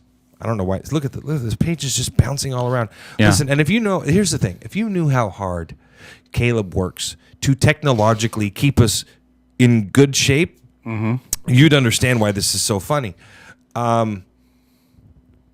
Because he doesn't. All right. Acting IRS chief doesn't want health insurance under Obamacare. Okay, here's the thing. Daniel Werfel, the American people aren't too keen on health insurance under Obamacare. While testifying on Capitol Hill on Thursday, Werfel, acting chief of the Internal Revenue Service, told a committee of representatives he would rather keep his current health insurance plan as opposed to making the switch to one offered by the Affordable Care Act. It's Obamacare to those of us who aren't in the know. I can speak for myself. I would prefer to stay with the current policy that I'm pleased with, rather than go through a change if I don't need to go through that change, Werfel told members of the House Ways and Means Committee. The IRS's top official was responding to a question posed by Rep. Sam Johnson, Republican from Texas, in regards to members of the National Treasury Employees Union, which represents IRS employees. Are you a member of that union? Which the National Treasury Employees Union? Yes, I am. Yes, okay. Which represents IRS employees. They have now requested exemption from the Affordable Care Act's health care exchanges. Okay. Do you find that incredibly odd? I do. In fact, I find it almost laughable. No, not almost, but completely laughable. Johnson sought to find out just why Werfel's own workers, people at the IRS, wanted to opt out of the health care law when it's their agency's job to oversee everybody else's membership. We have a right now as employees of the government of the we have right now as employees of the government of the IRS affordable health care coverage, and I think the ACA was designed to provide an option or an alternative for individuals that do not. And all those being equal, I think if you're an individual who's satisfied with your healthcare coverage, you're probably in a better position to stick with that coverage than go through the change of moving into a different environment and going through that process, Werfel explained. Though both federal and state healthcare exchanges have yet to open, states are already predicting premiums to skyrocket under the Affordable Care Act. Additionally, Americans continue to remain confused about just what Obamacare means for them, with the White House and the state marketplace officials spending millions to educate the public on the law, and only a mere 35% actually think Obamacare will make things better for them. Now, see, I don't really care about that. To me, only time's going to bear that out. It doesn't matter if you think it's going to be better or not right now, right? We're only going to know through time. A study from United Technologies National Journal, blah, blah, blah, nobody cares. The acting chief testified before the House Committee on the status of the Affordable Care Act. Republican committee members closely scrutinized Werfel's comments as their counterparts in the Senate continue working to pass a continuing resolution to defund the controversial health care law. Actually, what they're going to do is they're going to defund the money to the IRS to implement the law, which actually is an interesting tactic when you think about it. If the IRS doesn't have the money to implement the law, they don't have money to pay people to sit there and make it work, right? Sure. Okay. Right. Interesting way to go about it. Former vice presidential nominee Paul Ryan quizzed Werfel on the potential for Americans to receive subsidies through employer-covered plans while also receiving coverage through another entity, whether it be their spouse or parents for young people under the age of 26. This, Ryan said, could result in them receiving thousands of dollars in subsidies without actually qualifying, and therefore could lead to substantial tax liability in years down the road, something the acting IRS chief didn't quite get. I don't think you understand the law you're in charge of executing and enforcing, Ryan told Werfel. But if a person, this is your law, if a person gets a subsidy they're not eligible for, which clearly will be the case if your major enforcement tool, the employer mandate, is not in place, that law requires you claw back 100% of that subsidy they're entitled to. Interesting point. I had not heard that until I just read that. Mm-hmm. Can you explain that for people a little bit better? In a half a second or 2, 3, 4? No. Okay. No, I will then. No, can I tell you why? Sure. Because part of the issue with the entire idea of how this whole thing is going to implement, I don't even understand it. Now, I'll explain first off that I'm not in the part of the service. Yeah, we understand that, but I mean just the part about how if I file my taxes and I get a subsidy I'm not eligible for, what happens to me next year? It depends on a couple of things. If you get something that you're not supposed to receive, it won't impact your taxes next year. Generally, what will happen is that it'll be caught and you'll get a notice and it'll be assessed back against you. So, for example, it says years down the road is what he said. So what happens is, for example, I talked to a friend of mine today that called me. She received a refund in 11 that she shouldn't have gotten based on what the IRS believes. And she received a notice today that said your refund for 11 was too big, and now you have to pay it back. And the problem with that is that if that happens, not only are you paying back the over amount of the refund that you got, but now you've also got an amount of interest and penalties that are assessed after the fact. And the bad part about that is because if you receive something like that and you think you are eligible for it, well, then you're not putting the money aside and you're not saving for it. No, it wasn't your mistake. It's gone. It wasn't your mistake, but now something that wasn't your fault, wasn't your mistake, that you didn't think you didn't do wrong, you now not only have to pay it back, but you got to pay it back with penalties and interest. Penalties and interest, yeah. So you're being penalized for something that's not your fault, is what it comes down to. Well, it's... no, it's not your fault. Hold on. No, there's always a well, right? Let me answer that question. In some instances, people didn't know and it wasn't intentional. So you're right about that. There are other instances where people do know and they're being sneaky and trying to get past the system. I have seen situations where people are claiming their neighbors' kids on their returns, trying to claim that for earned income credit. And they're trying to be sneaky. But that's not what we're talking about here. But we see that, though. There is an element of fraud that happens. So the other part of it is, and this is the argument that is made in regards to this statute and these reasons and this stuff that pops up 2 years later, which is not knowing the law is not an excuse. But it better be in this case. Well, because nobody knows the law in this case. But that's what I'm saying is that's been the argument on all of this stuff. So when they come back and say, "Well, I didn't know I shouldn't have claimed X, Y, or Z," but that's Paul Ryan's point. You get that, right? He's saying because listen, the employer mandate has been canceled for this year. It's been put on hold. Right. But it's still being so it's not being enforced. You're still supposed to, quote unquote, do it. But the enforcement arm of it has been delayed. So you've got people that don't know what in the hell they're supposed to claim, not claim, pay for, or not pay for. Nobody even, and I mean nobody clearly understands what this is going to mean. You realize this goes into effect on October 1st? That, by the way, is a very short period of time. September. October. And here's the larger issue. And here's the even larger issue. Is that I don't believe that anyone anywhere has an answer to any of these questions. Meaning, I don't believe that you can call the IRS. I don't believe that you can call a government office. I don't believe you can call anybody and say X, Y, and Z. What am I supposed to do? I don't know if anybody has these answers. You are correct, Kevin. And that's the quandary. That's the issue. It's you call it a quandary. I say it's a problem. Here's the problem with that. Quandary is the problem is the problem. We're coming at it from two different angles. Your angle is from a defense of the organization, and I get that, and I don't disqualify that at all. But here's the problem: is that the organization in the IRS will defend their actions to the hilt.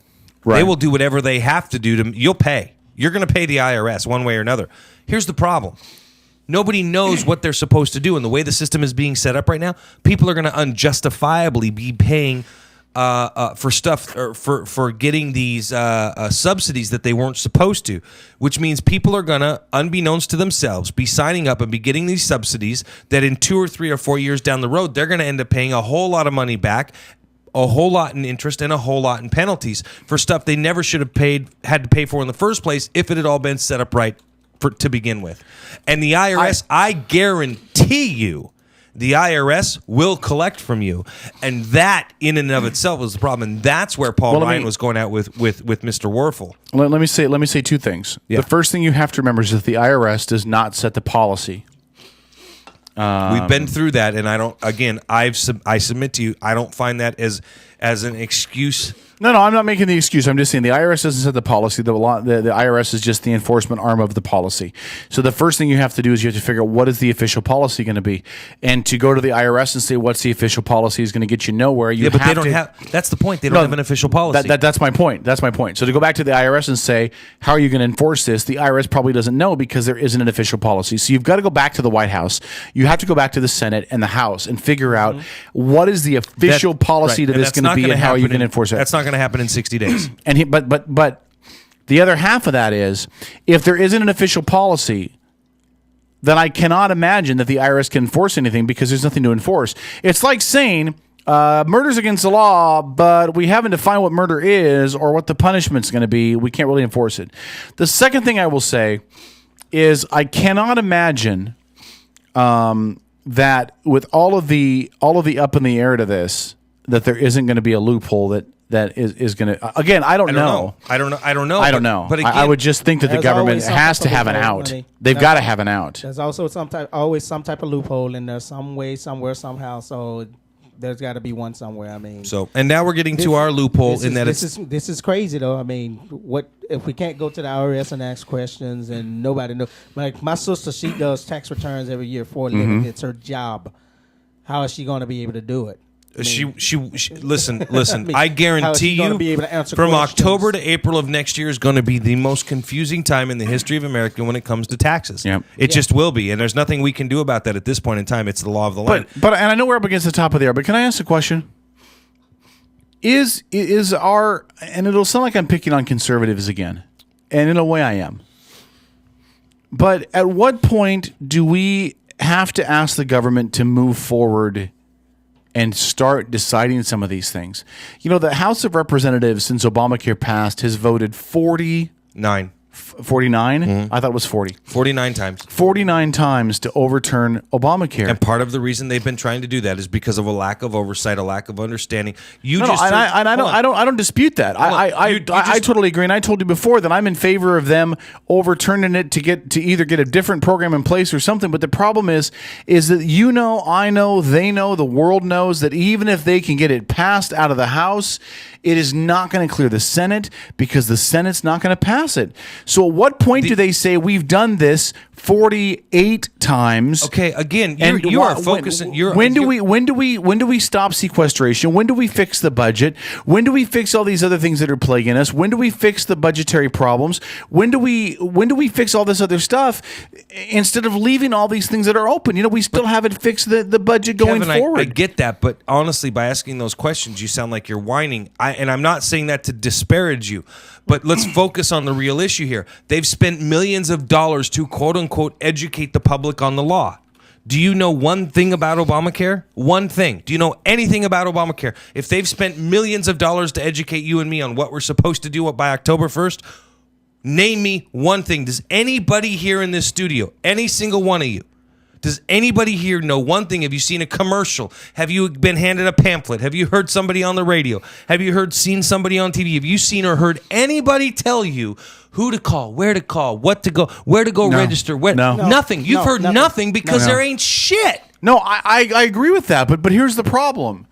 The problem is that's not a problem? I agree that is a problem, but it is not the only problem. I'm pretty sure it's the biggest one right now. Do you know that when they come back out of summer recess, we have how long? 5 weeks? October 1st is when you have to be signed up for Obamacare, or you pay the fine to the IRS. Right, but January 1st. When do they come back from recess? When does Congress and all them come back from recess? You know, who knows? Because they could call a special session. They could do all kinds of stuff. You never know. I don't honestly have a good question for that or a good answer for that. This entire system is broken. You are correct. You are correct. And God bless you for finally admitting that. This whole clusterfuck is broken. Yes, and it's broken bigger than Obamacare. It's broken all the way down to funding. It's broken to every level. Yeah. But Obamacare has broke the camel's back. Yeah, but can I be honest with you? Intended. Can I be honest with you? Any doubt that anybody would have had about Obamacare 18 months ago when it passed?